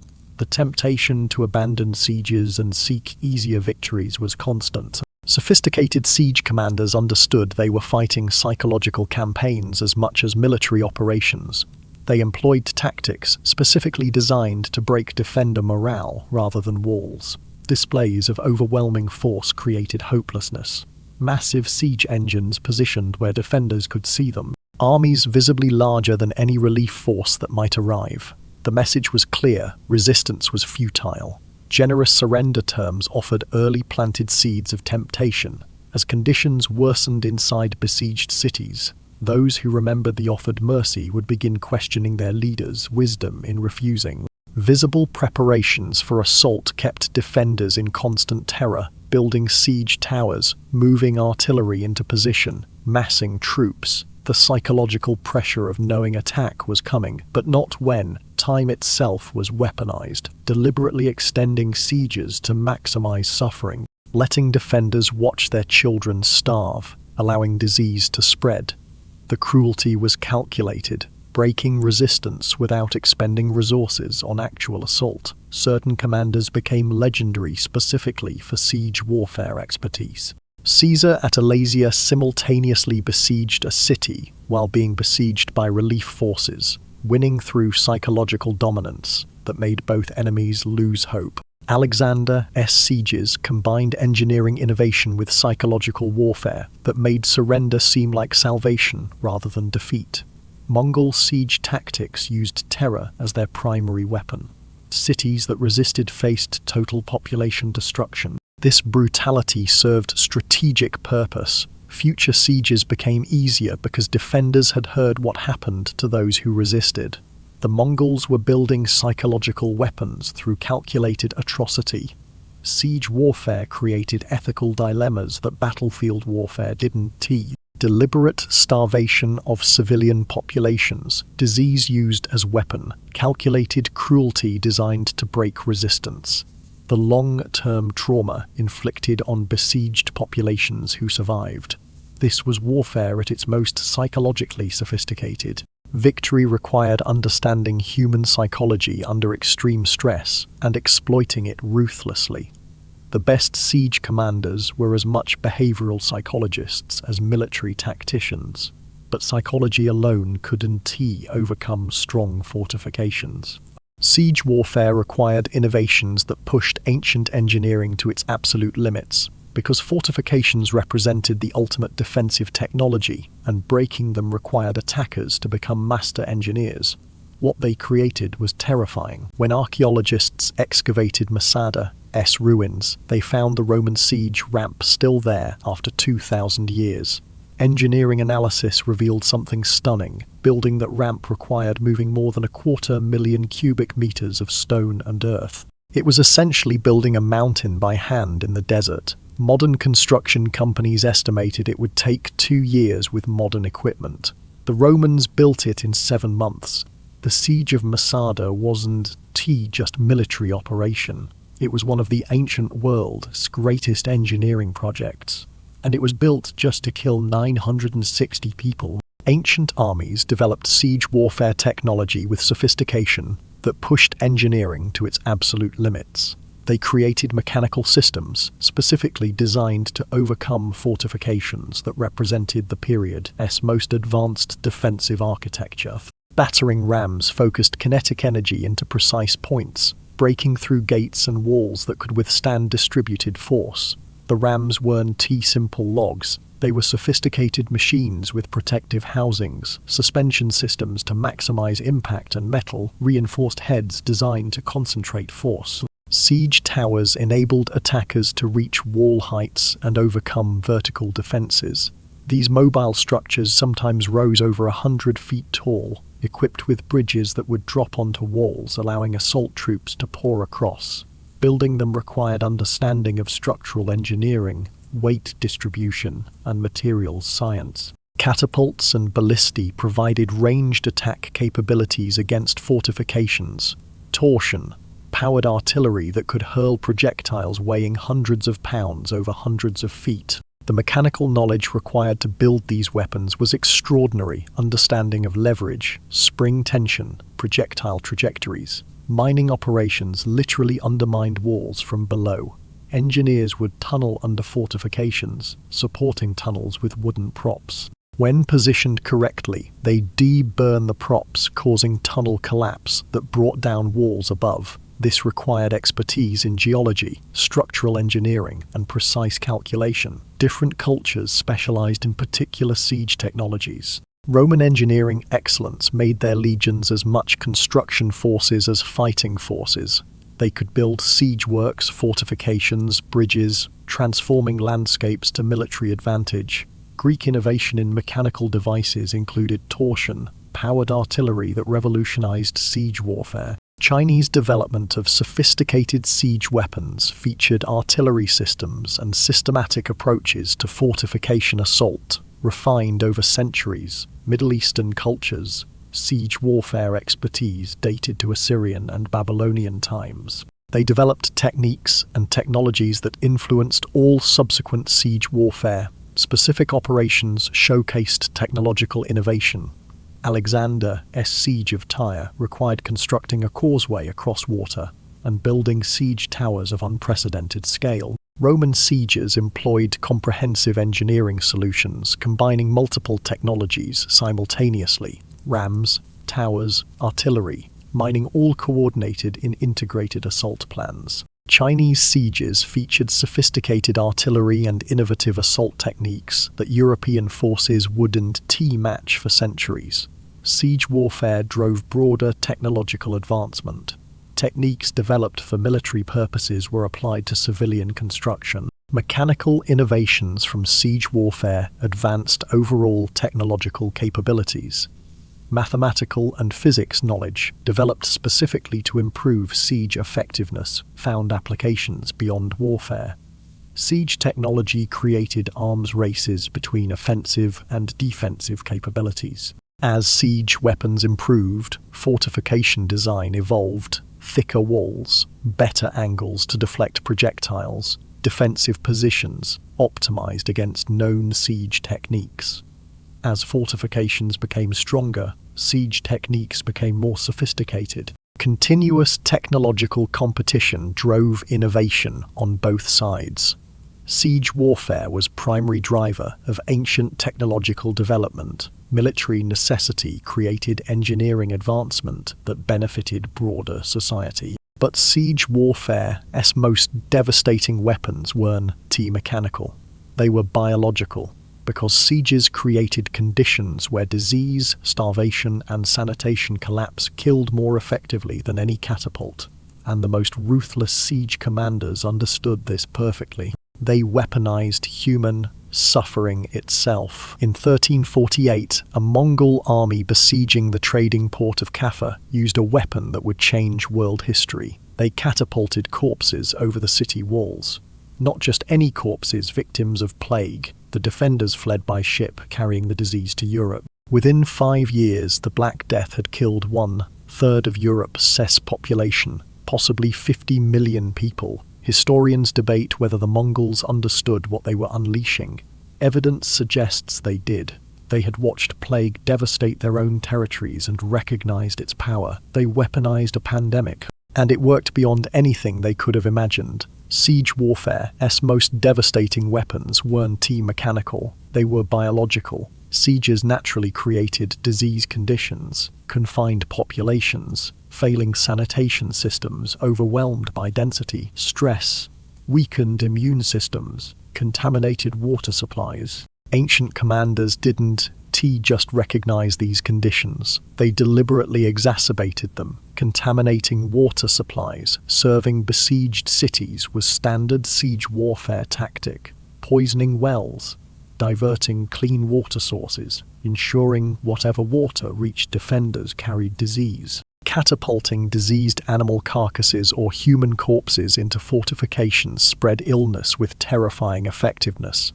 The psychological impact was as devastating as the biological. Imagine dead bodies raining from the sky, spreading plague among your family. Sieges were timed for seasons when disease was most likely. Summer heat that accelerated decomposition and disease spread, periods when certain illnesses naturally peaked. The timing wasn't coincidental, it was calculated. Some sieges were deliberately prolonged specifically to allow starvation and disease to weaken defenders before assault. Why waste soldiers on assault when time would do the killing? Evidence suggests certain ancient commanders understood disease transmission with remarkable sophistication. Roman protocols for sanitation during their own sieges specifically prevented disease from affecting their forces while maximizing impact on enemies. They understood that sanitation wasn't just comfort, it was tactical advantage. Starvation was weaponized with equal calculation. Siege tactics specifically designed to prevent food supply, blockading every route, timing operations to occur just before harvest seasons, so stored food was minimum. Systematic destruction of crops and food stores in regions being besieged. Commanders calculated how long besieged populations could survive based on stored food and population size. They didn't guess, they mathematically determined when starvation would break resistance. Defenders attempted countermeasures, rationing systems that extended limited supplies, desperate attempts to maintain sanitation despite overcrowding, secret supply operations that occasionally penetrated siege lines. But these measures only delayed inevitable. Extreme situations led to desperate measures, consuming animals that normally weren't eaten, leather from shoes and belts, tree bark, grass, eventually in some sieges, cannibalism. Historical accounts describe besieged populations consuming the dead, then the dying, then drawing lots to determine who would be killed for food. The ultimate expression of siege warfare's brutality, disease and starvation often determined siege outcomes more than military operations. Defenders surrendered not from military defeat, but from simple inability to continue surviving. Some besieging forces suffered their own disease outbreaks that forced siege abandonment. The biological weapons didn't always discriminate. Major sieges killed large percentages of urban populations with long-term demographic impacts that reshaped regions for generations. This was warfare's capacity for calculated cruelty, not heat of battle violence, but systematic infliction of suffering as military strategy. Disease and starvation were invisible weapons that required patience. But certain siege situations demanded speed fortifications that needed to fall quickly for strategic reasons, or operations that could be prolonged, and that meant siege commanders had one final option: the direct assault, the most dangerous, costly, and terrifying moment in all siege warfare. Because when walls were stormed, what followed was absolute brutality. When Jerusalem fell to Roman forces in 70 CA after a multi-year siege, the historian Josephus recorded that 1.1 million people died. Modern historians doubt this number, but archaeological evidence tells its own story. Systematic destruction of the city, mass graves, evidence of desperate starvation. The siege succeeded through calculated combination of engineering, starvation, disease, and psychological warfare. The final assault lasted just days, but the siege had already won through months of invisible warfare that destroyed defenders' ability to resist. The assault wasn't the siege's climax, it was its conclusion. The real battle had been decided long before Roman soldiers climbed those walls. Direct assaults were warfare's most casualty-intensive operations. Defenders fought from positions of strength with height advantage and prepared defenses. Attackers were forced into kill zones where they were exposed and vulnerable. Wall fighting collapsed unit cohesion into individual death struggles. Massed ladder attacks sent soldiers climbing walls under fire. First waves knew they would likely die. Their purpose was reaching the walls so later waves had better chances. This required extraordinary psychological conditioning. Coordinated assaults used siege towers, rams, and scaling operations simultaneously to overwhelm defenses at multiple points. Mine warfare collapsed fortification sections, creating breach points where assault troops could pour through. Some forces designated suicide units to absorb defensive fire and exhaust defenders before main attacks. These weren't volunteers driven by ideology. They were often expendable troops, prisoners, or soldiers given intoxicants to suppress survival instincts. Leadership techniques drove soldiers forward, despite horrific casualties, promises of plunder, threats of execution for cowardice, psychological manipulation that made charging into obvious death traps seem preferable to alternatives. The aftermath of successful siege captures was often worse than the assault itself. The tradition of sacking gave attackers permission to loot, rape, and kill for specified periods. This wasn't loss of discipline, it was policy. Systematic slaughter of populations who resisted too long served multiple purposes. Rewarding troops for enduring long sieges and costly assaults. Psychological warfare to encourage future surrenders. Practical elimination of populations that might revolt. Survivors faced enslavement. Cities were sometimes destroyed as warnings to others. Carthage's systematic destruction by Rome eliminated not just the city but the civilization. Alexander brutally treated cities that resisted to establish reputation for mercilessness. Mongol policies called for total population elimination for cities that didn't immediately surrender. This was siege warfare's full reality. Sophisticated engineering and tactics combined with calculated cruelty and devastating violence. Siege warfare showed how patient application of pressure could break any defense. But throughout history, certain commanders chose a different path. They didn't just want to win. They wanted to win so decisively, so horrifyingly, that future enemies would surrender without fighting. This required tactics so brutal, so shocking, that they crossed lines other commanders would. These were the forbidden tactics. The methods that worked so well, they were sometimes banned by the very cultures that developed them, because some weapons were too terrible even for ancient warfare. Greek city-states developed an unwritten rule of warfare. Battles would be fought in open fields by armored infantry, in daylight. Commanders who violated these norms risked being viewed as barbarians unworthy of Greek civilization. Then Thermopylae happened. Persians attacked through a secret mountain path at dawn, hitting Greek forces from behind. The Greeks viewed this as the ultimate dishonor, betrayal of warfare's proper conduct. The Persians viewed it as obvious tactics. Who was right? And why did ancient cultures develop rules for an activity as brutal as war? Even ancient warfare, often imagined as lawless brutality, had boundaries. Tactics existed that various cultures considered beyond acceptable limits.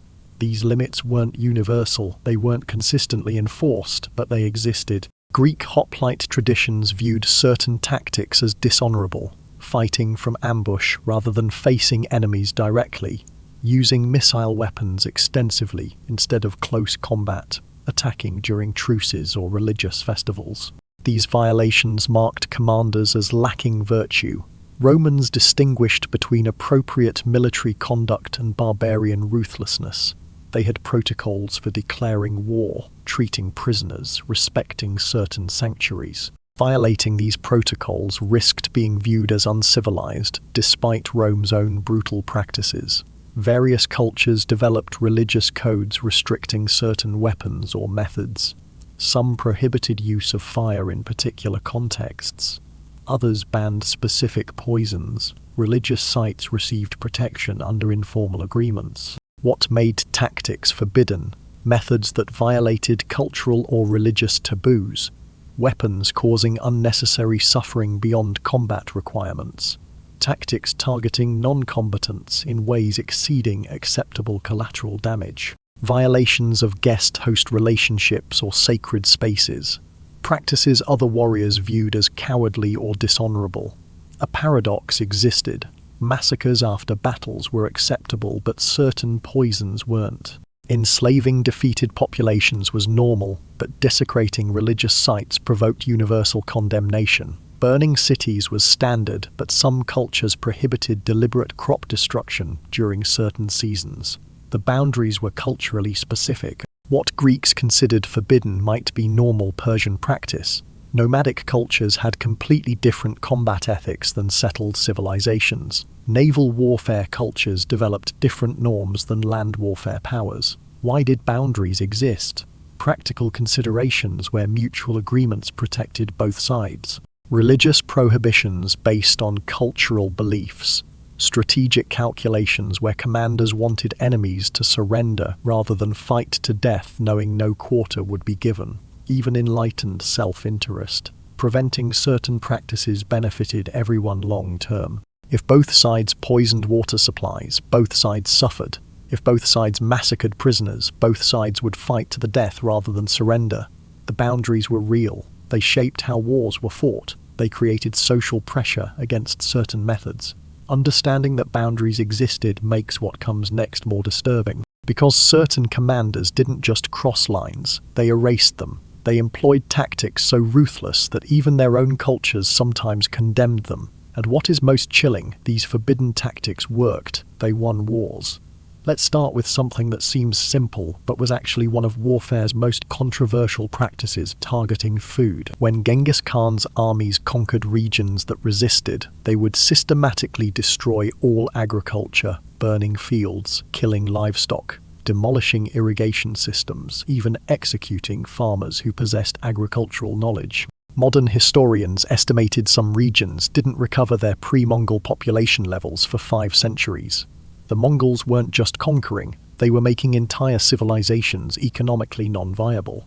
And it worked as their reputation spread. Cities surrendered to avoid having their future erased along with their present. Scorched earth tactics represented warfare's most devastating long-term strategy, not killing through combat but through starvation, creating suffering that extended far beyond military populations.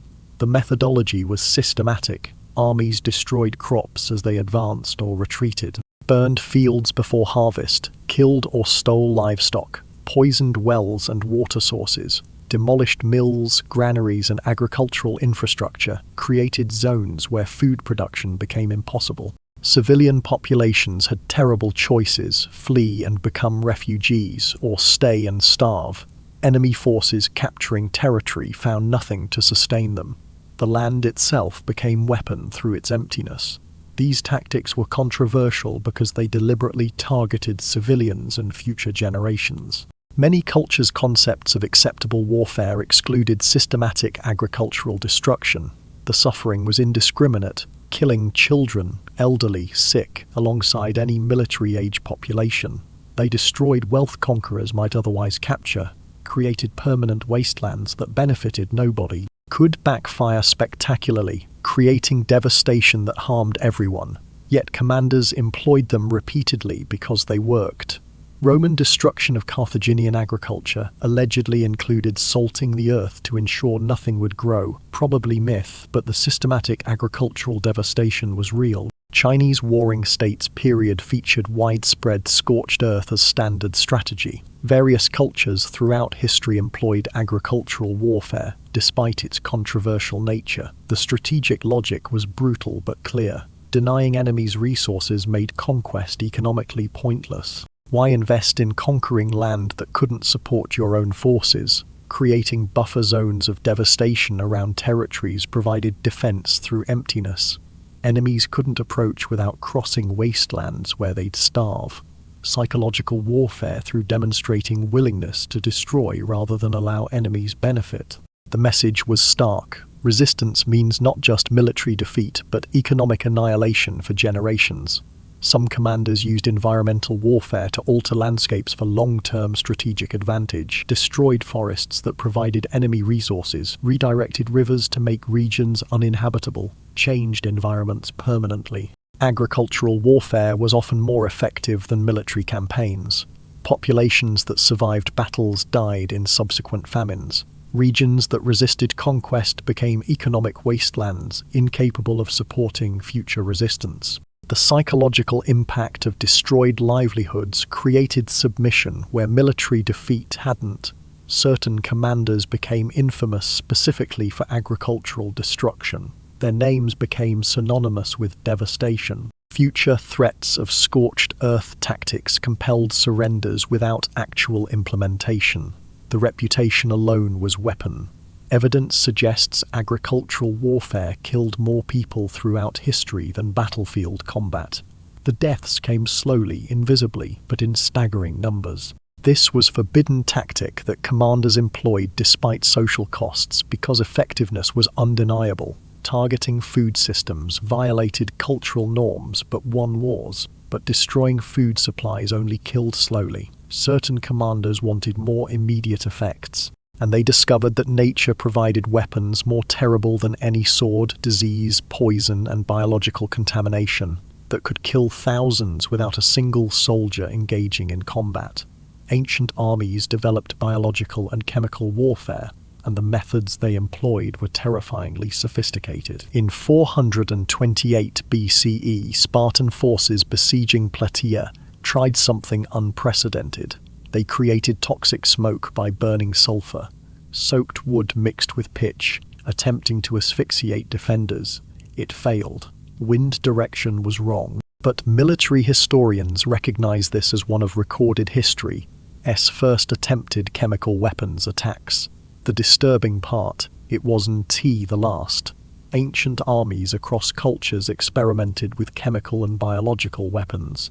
Some succeeded, and the techniques they developed would be rediscovered and refined into weapons that killed millions in modern wars. Ancient armies employed biological and chemical warfare with sophistication that challenges assumptions about when such weapons were invented. Warfare's most horrifying dimensions have ancient roots. Poisoning water supplies was widespread practice. Toxic substances derived from plants. Decomposing bodies that would contaminate drinking water. Disease agents deliberately introduced into enemy water sources. The effects were devastating and indiscriminate.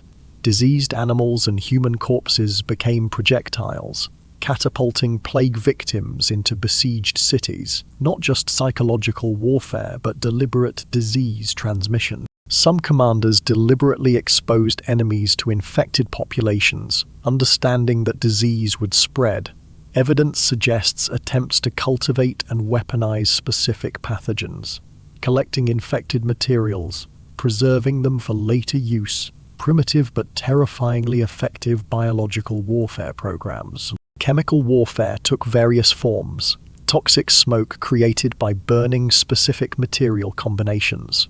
During siege operations, forces would burn substances that produced asphyxiating or irritant gases, driving defenders from walls. poisoned arrows and weapons using plant toxins that caused paralysis, convulsions, or agonizing death. Greek forces used toxic plants to poison water supplies and coat weapons. Roman accounts describe enemies employing poisoned weapons. Asian military traditions included sophisticated toxic smoke and poison usage. Various cultures possessed extensive knowledge of natural toxins and their military applications. Ancient texts explicitly discuss poison and disease as military weapons. Military manuals describe toxic substance preparation with recipe, like precision.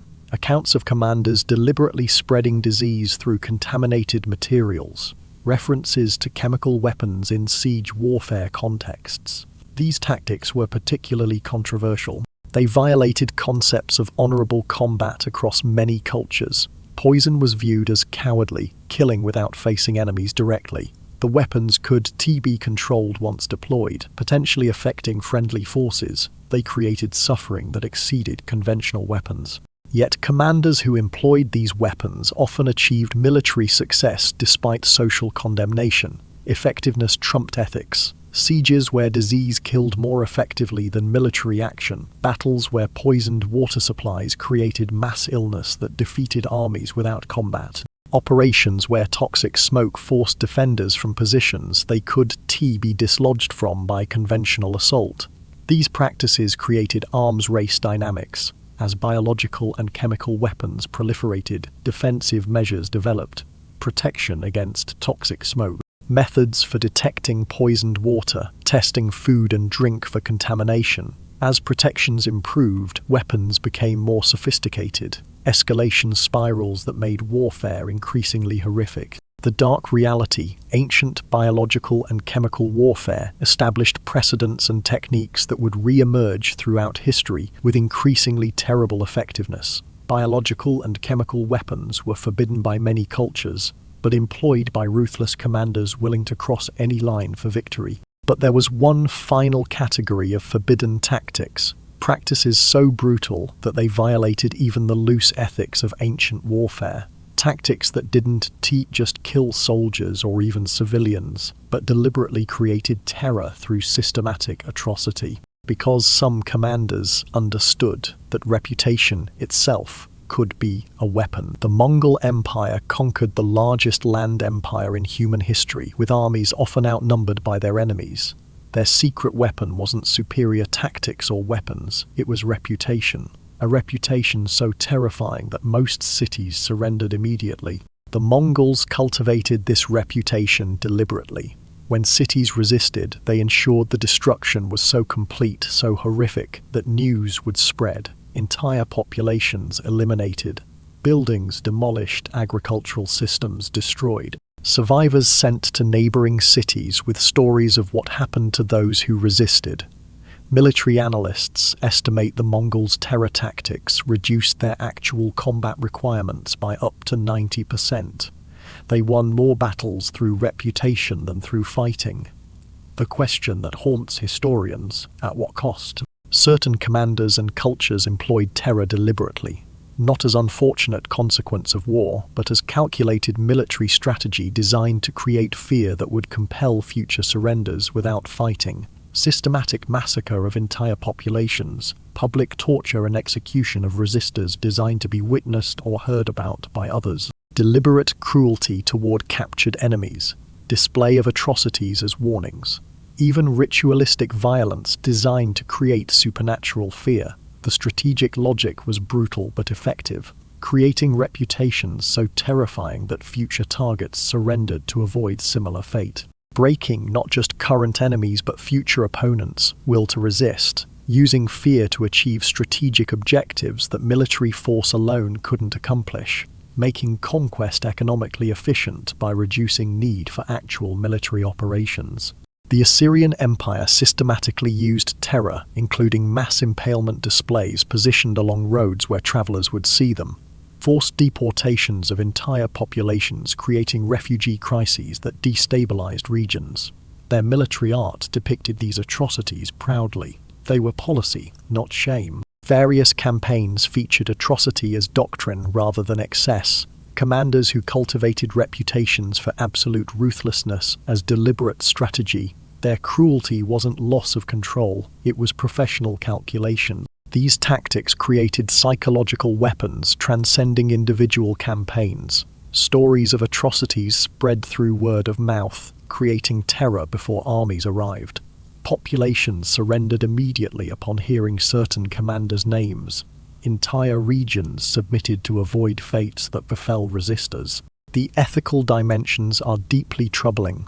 These weren't uncontrolled violence but calculated policies. Commanders who employed terror tactics often achieved remarkable military efficiency. The question of whether extreme cruelty in service of reducing overall casualties could be justified has no comfortable answer. Certain commanders' reputations for terror became their primary weapons. The mere threat of their approach caused surrenders. Their names became synonymous with horrific violence. Their legacies defined as much by cruelty as military success. Ancient warfare achieved levels of systematic cruelty that rivals anything in human history. This wasn't primitive barbarism. It was sophisticated psychological warfare that understood how fear could be weaponized. We've explored ancient warfare's darkest dimensions, tactics so brutal they crossed even ancient boundaries. But not all forbidden secrets were about cruelty. Some were about technology. Ancient armies developed weapons and technologies so advanced, so effective, that they were guarded as closely as modern nations guard nuclear secrets. And when empires fell, some of these technologies were lost, secrets that took centuries to rediscover. These were the lost weapons of the ancient world. For over 800 years, the Byzantine Empire possessed a weapon so terrifying that enemy fleets would retreat without fighting when they saw it deployed. Greek fire burned on water, couldn't be extinguished by conventional means, and consumed ships in minutes. The formula was such a closely guarded secret that modern scientists still can't recreate it exactly. When Byzantium fell, the secret died with it. Somewhere in history there is a formula for a weapon that terrorized the medieval world, and we've lost it. What else did ancient armies know that we've forgotten? Greek fire represents one of history's most famous lost technologies, a Byzantine state secret whose exact composition remains unknown despite modern scientific attempts at recreation. What we know comes from historical accounts and surviving descriptions. An incendiary weapon that burned on water, making it devastatingly effective in naval warfare. Flames that couldn't be extinguished with water, only smothered with sand, vinegar, or urine, according to contemporary sources. A substance that created psychological terror, exceeding its physical destruction. The formula was restricted to a tiny group. Byzantine emperors guarded it as closely as modern nations guard nuclear secrets. The manufacturing process was compartmentalized. Different individuals knew different components, but few understood the complete formula. This security made the weapon strategically decisive. Byzantine naval forces became nearly undefeatable when equipped with Greek fire.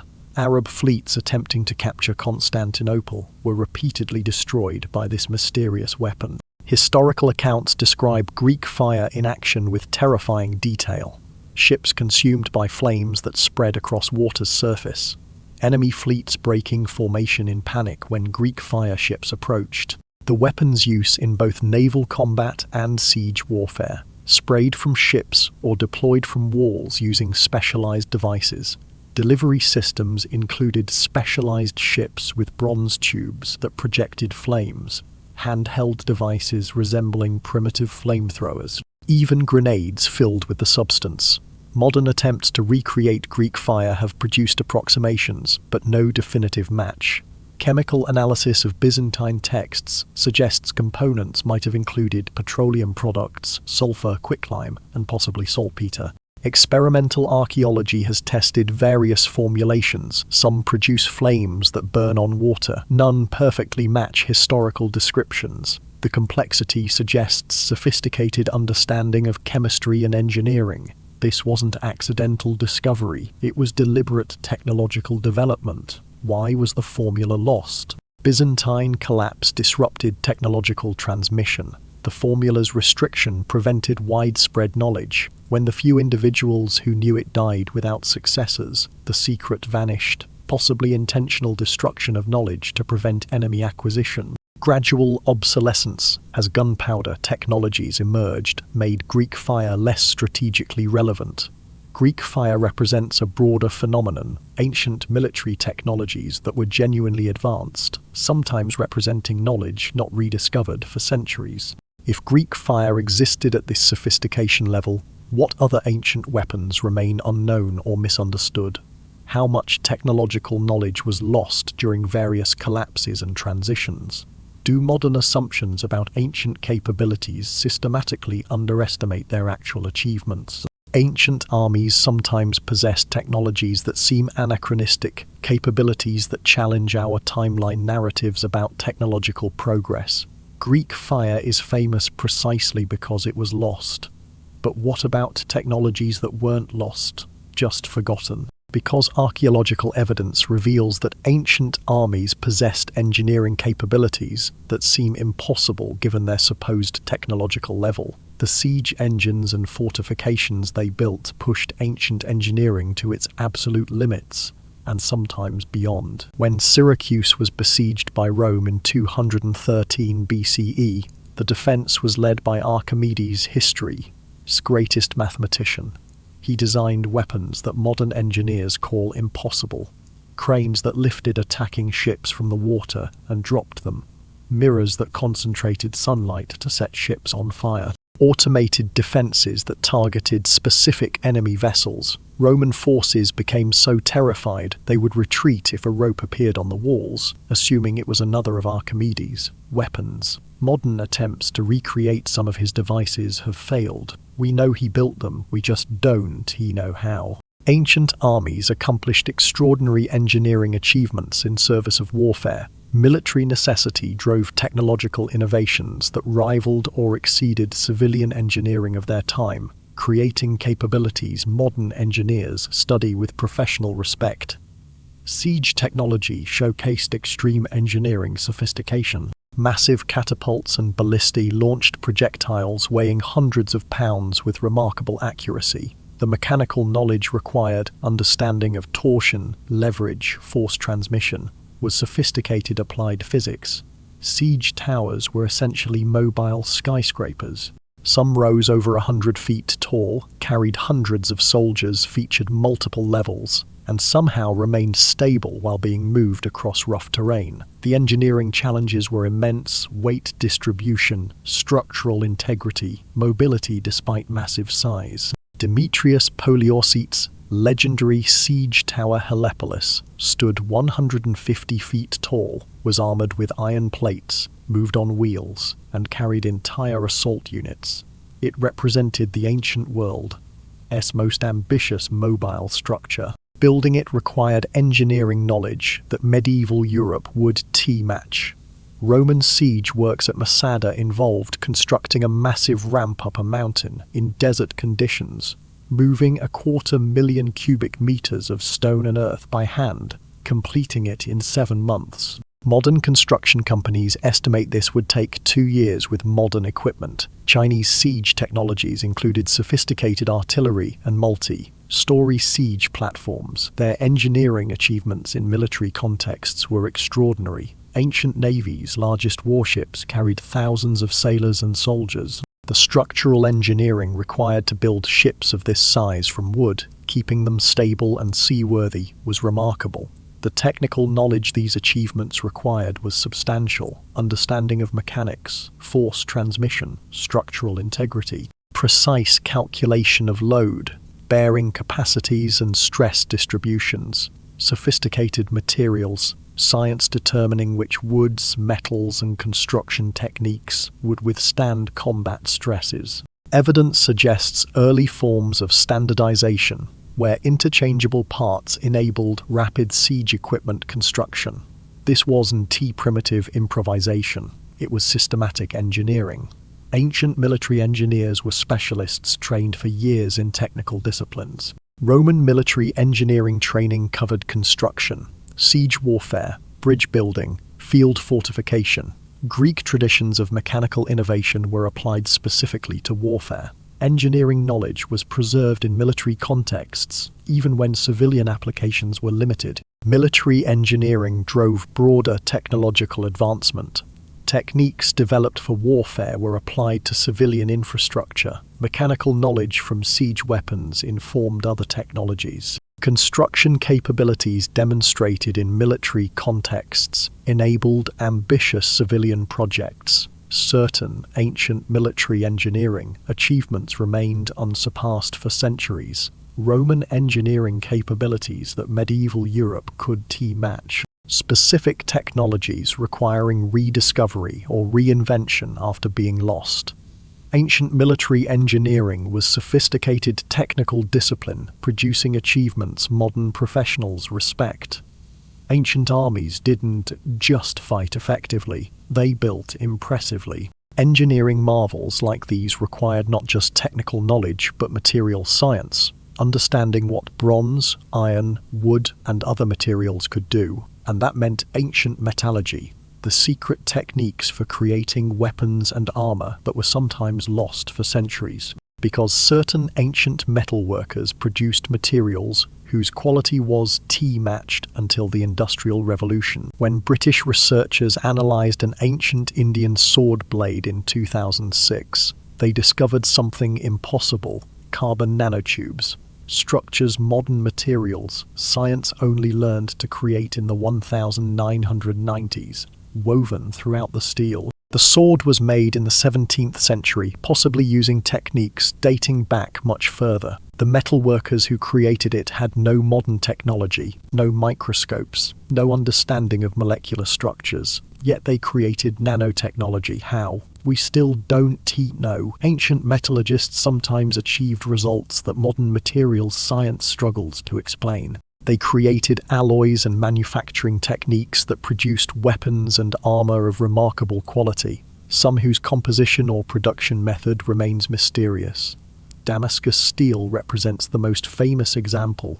Blades with distinctive wavy patterns and legendary cutting ability. The steel stayed sharp longer, resisted breaking under stress, and became legendary among warriors.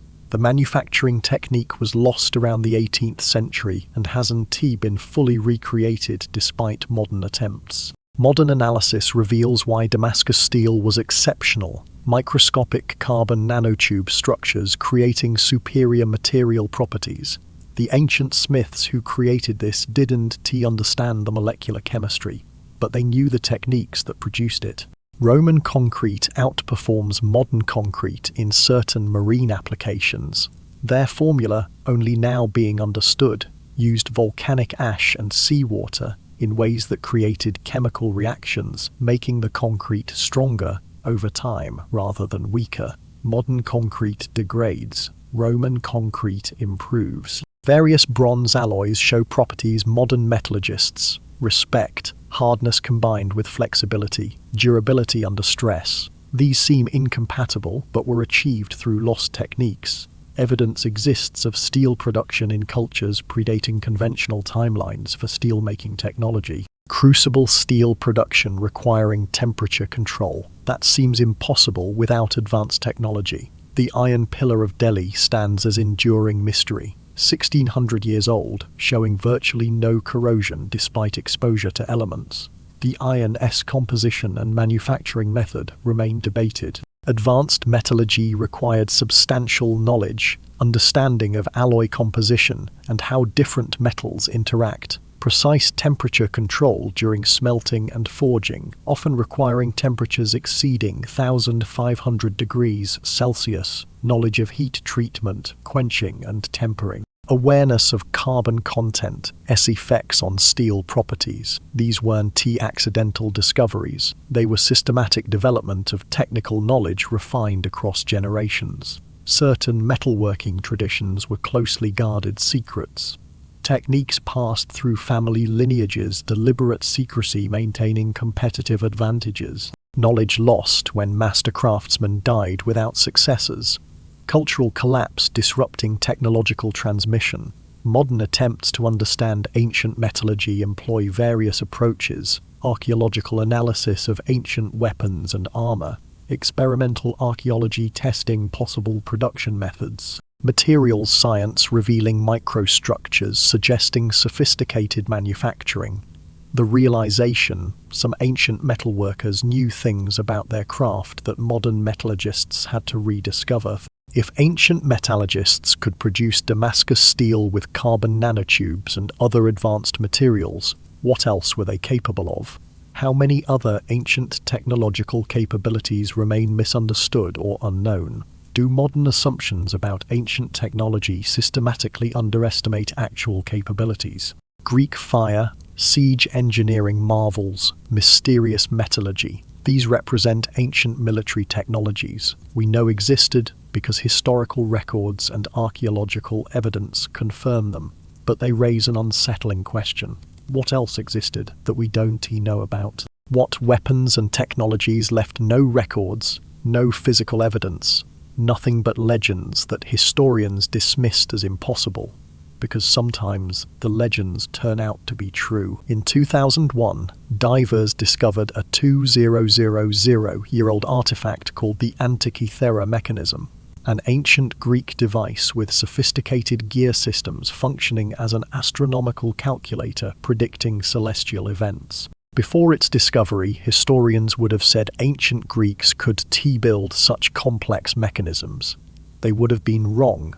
So when ancient texts describe weapons and technologies that seem impossible, maybe we should stop assuming they were legends. Maybe we should start wondering, what else don't we know? The discovery of real lost technologies like Greek fire forces, reconsideration of other legendary weapons. If some impossible, seeming ancient capabilities were real, what about the others?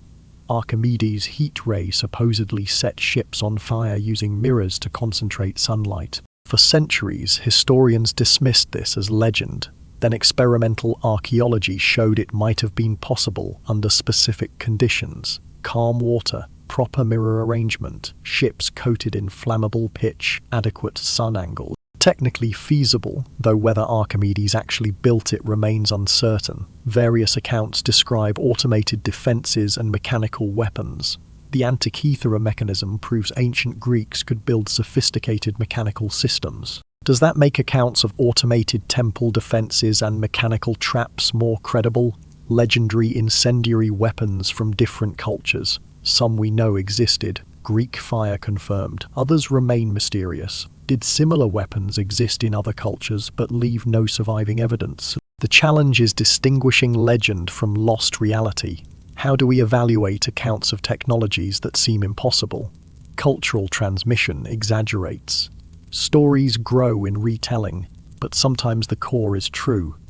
Automated mechanisms in ancient temples show sophisticated mechanical knowledge. Accounts of chemical weapons that seemed legendary gain plausibility from modern analysis. Technologies dismissed as impossible until archaeological evidence confirmed similar capabilities. The standards of evidence matter. Technical possibility doesn't prove actual implementation. But discovering that ancient capabilities exceeded assumptions should make us cautious about dismissing accounts as impossible. If some legendary weapons were real, our understanding of ancient technological capabilities needs revision. Ancient military innovation may have exceeded what surviving evidence suggests. How much knowledge was lost during historical collapses? Does modern skepticism about ancient capabilities sometimes dismiss legitimate achievements as impossible? This connects to the documentary's broader themes. Ancient military forces were more sophisticated than traditional narratives suggest. Capabilities we consider modern sometimes have ancient precedents. Understanding ancient warfare requires questioning assumptions and carefully evaluating evidence. The Antikythera mechanism wasn't supposed to exist. Damascus steel's carbon nanotubes weren't supposed to exist. Greek fire with unknown formula wasn't supposed to exist, yet they did. These lost technologies, forgotten tactics, sophisticated strategies, they not just historical curiosities, they matter today. Because modern military forces still study ancient battles, still apply ancient principles, still discover that commanders 2,000 years ago understood things about warfare that remain relevant in the age of drones and satellites.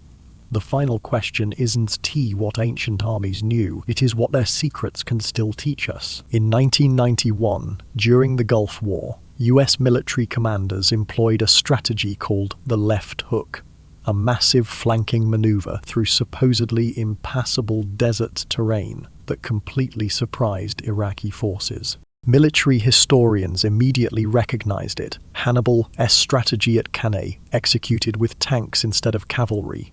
200 years later, ancient tactics decided a modern war.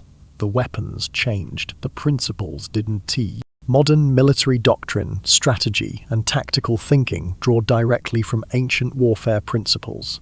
The secrets explored throughout this documentary remain operationally relevant, despite radical technological changes. Sun Tzu's Art of War remains required reading at military academies worldwide. Written over 2,000 years ago, its principles inform modern strategy. All warfare is based on deception. Appear weak when you are strong, and strong when you are weak. These aren't historical curiosities, they re-operational doctrine. Clausewitz and other military theorists explicitly built on ancient strategic thinking. Modern maneuver warfare doctrine draws from ancient concepts of mobility and psychological operations.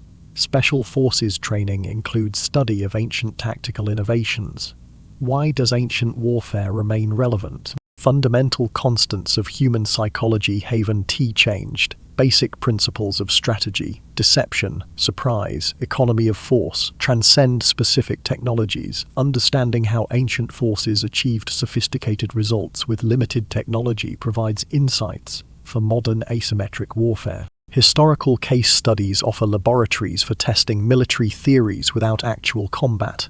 Modern military organizations systematically study ancient campaigns. Staff colleges analyze Alexander's logistics, how he sustained armies across thousands of miles of hostile territory. Special operations forces examine ancient infiltration techniques. Intelligence agencies study ancient information warfare. Technology developers look at ancient engineering solutions for modern problems. Israeli defense forces studied ancient siege warfare, developing urban combat doctrine. Principles from Roman and medieval siege operations informed modern approaches to fighting in dense urban environments where technology advantages diminish. US military examined Alexander's campaigns for insights on fighting in Afghanistan and Iraq. Terrain similarities, logistical challenges, cultural dynamics. Ancient campaigns offered relevant case studies. Various nations' special forces study ancient night operations and irregular warfare. Viking tactics, Mongol mobility, Greek special operations, all examined for applicable principles. Psychological operations, specialists analyze ancient propaganda and terror tactics. The fundamental psychology ancient commanders exploited remains relevant. A continuous thread of military thinking connects ancient to modern warfare.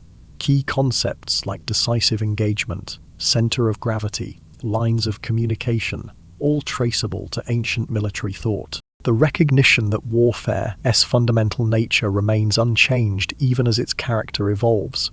Value comes from studying human responses to extreme situations across historical contexts. Stress, fear, courage, decision, making under pressure, these don't change with technology. Certain ancient principles have been formalized in modern doctrine. Maneuver warfare theory draws explicitly from ancient examples. Mongol operations, Alexander's campaigns, Roman tactical flexibility. The ODA loop concept, observe, orient, decide, act, has ancient precedents in military decision-making frameworks. Information warfare doctrine builds directly on ancient deception and psychological operations. The methods ancient commanders developed for spreading misinformation, creating terror, manipulating enemy perceptions. These inform modern psychological operations. The documentary's exploration of ancient warfare isn't historical curiosity. It is examination of principles that remain operationally relevant. Understanding ancient secrets means understanding warfare's enduring nature. But modern militaries don't just study ancient tactics. They've rediscovered that warfare's psychological and informational dimensions, which ancient commanders mastered, are as important as ever, maybe more important. Because in the age of social media and 24-hour news cycles, information warfare has evolved from ancient propaganda into something ancient commanders would recognize immediately. In 2001, after the 11th of September, Al-Qaeda leaders released videos designed to terrify Western audiences while inspiring sympathizers. Intelligence analysts noticed something remarkable. The videos used techniques nearly identical to those the Mongols employed 800 years earlier, demonstrating power, creating fear of unstoppable force, showing mercy to those who submitted and brutality toward those who resisted. Different technology, same psychology, because humans' response to fear hasn't evolved. The Mongols understood that. Modern terrorists rediscovered it. Modern psychological operations, information warfare, and propaganda draw directly from ancient principles. Contemporary attempts to influence enemy morale, shape narratives, and wage warfare in the cognitive domain are sophisticated applications of tactics ancient commanders pioneered. The parallels are striking. Ancient rumor, spreading through controlled channels, resembles modern social media manipulation. Both exploit how information travels through networks. Both understand that people trust information from their own sources more than official statements. Both weaponize truth, mixed with falsehood for credibility. Ancient commanders' cultivation of fearsome reputations parallels modern terrorism's goal of achieving political objectives through fear. The Mongols made reputation their primary weapon. Modern terrorist organizations employ identical strategy, dramatic violence, creating disproportionate psychological impact. Ancient deception operations, false camps, fake troop movements, planted deserters connect directly to modern military deception doctrine. The techniques evolved, but the principles remain. Make enemies act on false information, and they defeat themselves. Ancient psychological attacks on enemy morale find expression in modern psychological operations, breaking will to fight, creating dissension between enemy forces and leadership, exploiting cultural divisions. Ancient strategies, modern implementation. Modern military and intelligence organizations systematically study ancient psychological warfare.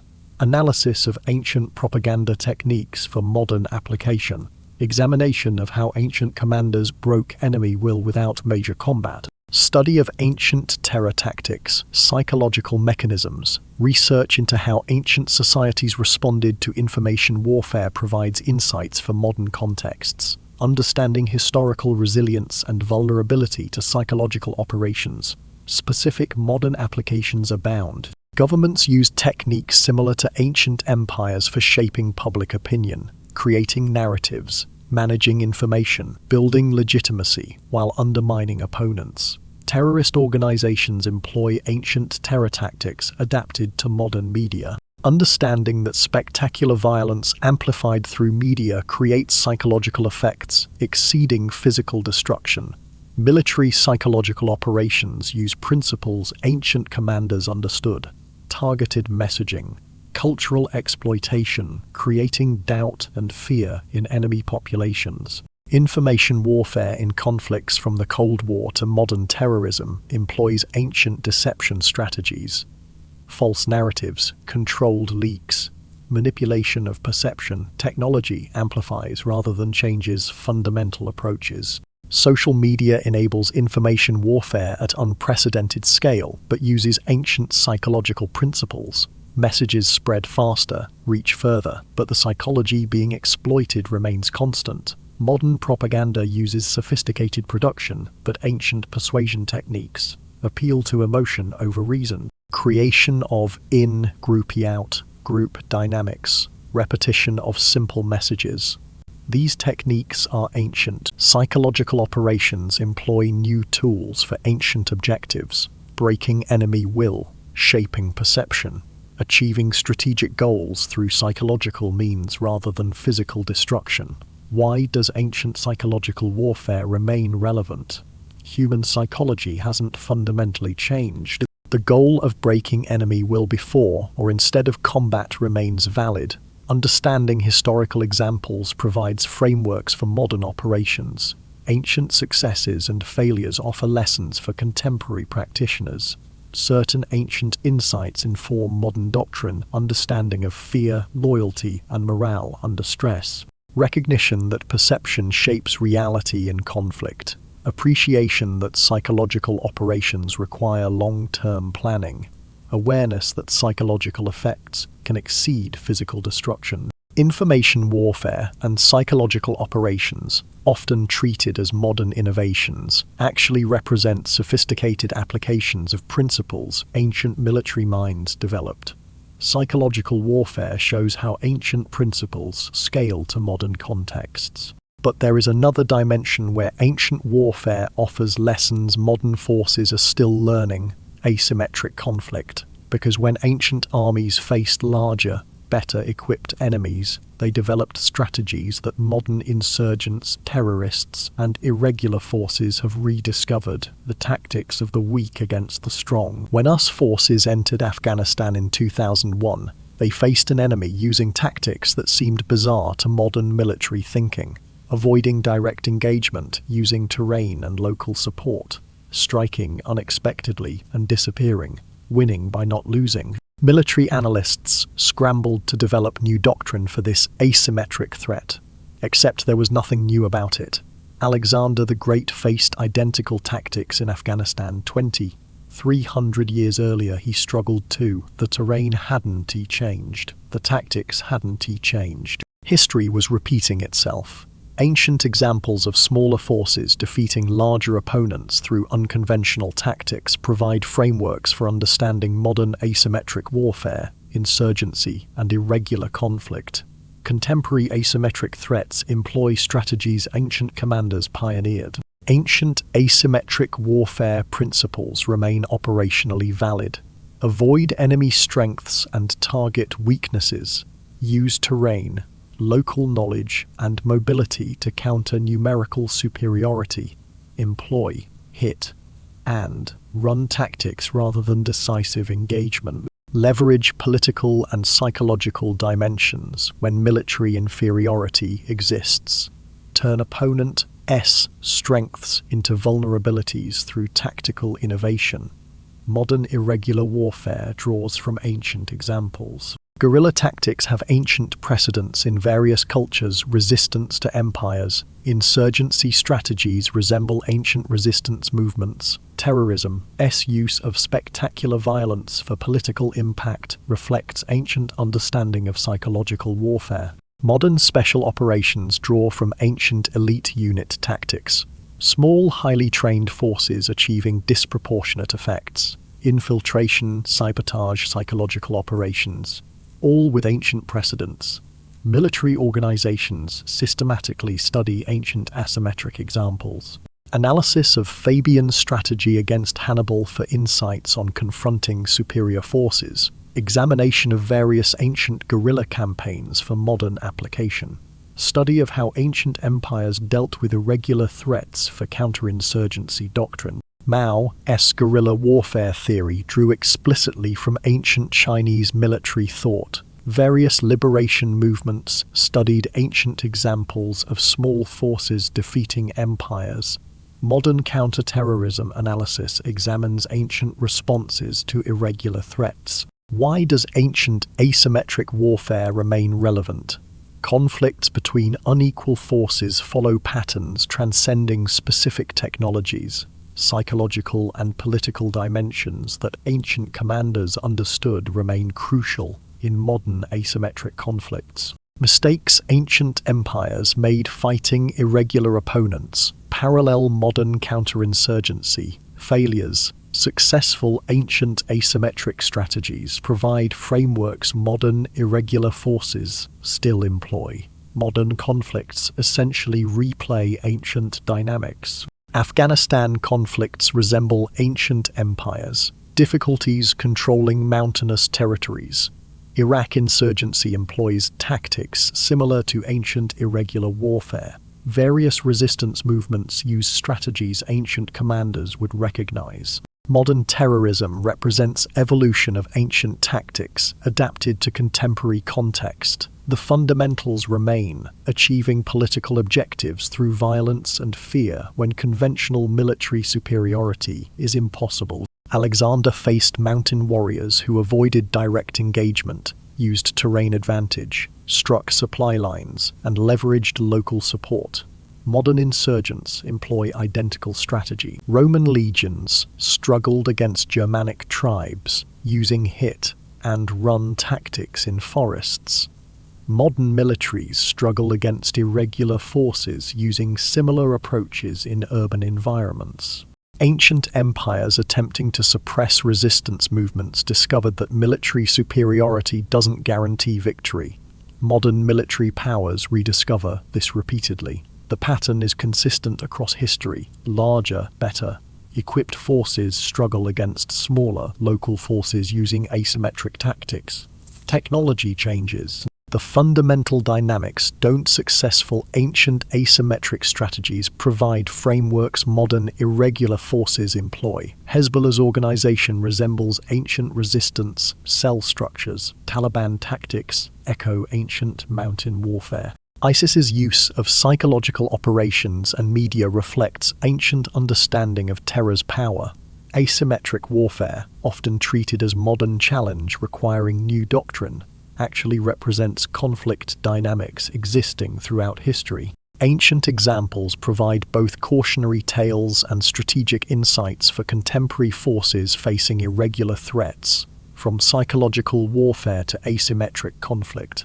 Ancient warfare principles remain embedded in modern military thinking. But beyond specific tactics and strategies, studying ancient warfare teaches something more fundamental: understanding war itself. And that understanding might be the most important lesson ancient commanders can teach modern societies, because we're still fighting the same wars, just with different weapons. In 1983, the US Department of Defense commissioned a study of ancient military history to inform modern strategy. The conclusion was startling. Despite 2,000 years of technological advancement, the principles determining victory remained fundamentally unchanged. Ancient commanders understood something modern societies keep forgetting: technology changes how we fight. It doesn't change why we win or lose. Those lessons come from human nature, and human nature hasn't upgraded. As this documentary draws to a close, the lessons of ancient warfare provide profound insights into war's fundamental nature and timeless relevance. Despite radical technological change, the core dynamics of conflict remain constant. Ancient military secrets weren't mysterious. They were sophisticated applications of principles that still apply today. Ancient warfare reveals that success in war depends more on psychology, strategy, and organization than on technological superiority. Even with advanced weapons, victory is determined by preparation, discipline, leadership, and morale. Ancient commanders understood that wars are won in minds before they re-won on battlefields. Deception and information control often outweigh material advantages.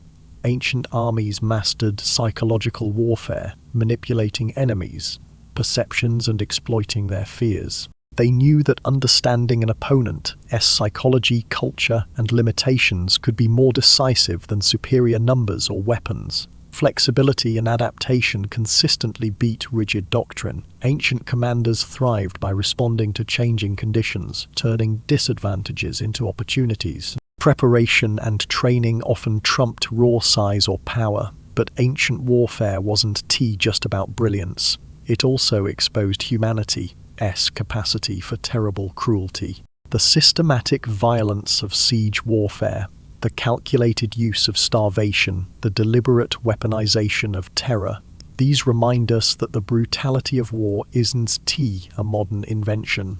It has always been with us. Studying ancient warfare reveals humanity's dual nature: brilliant innovation alongside destructive capability. War has driven technological and organizational development throughout history, yet it has also perpetuated suffering on unimaginable scales. For contemporary audiences, ancient warfare provides critical frameworks for understanding modern conflicts. Historical patterns help us avoid repeating mistakes. Recognizing warfare's constants helps distinguish true innovation from recycled concepts. Appreciating ancient sophistication challenges assumptions about progress and modernity. This documentary's core message is clear. Ancient armies possessed capabilities, knowledge, and strategic sophistication that modern audiences often underestimate. Their secret tactics weren't magical. They were rooted in universal principles of war and human nature. By exploring terrain manipulation, psychological warfare, information operations, naval tactics, siege warfare, forbidden practices, and lost technologies, we've uncovered a coherent picture of ancient military brilliance. These lessons aren't just historical, they're timeless. The secret tactics of ancient armies weren't really secrets. They were sophisticated military science that worked then and in adapted forms still works now. We called them secrets because we'd forgotten them, dismissed them, or never truly understood them. Now you know. The question is, what will you do with this knowledge? Because warfare's eternal lessons aren't just for soldiers. They for anyone trying to understand conflict, competition, strategy, or human nature under pressure. Ancient commanders mastered these. Perhaps it is time we remembered why.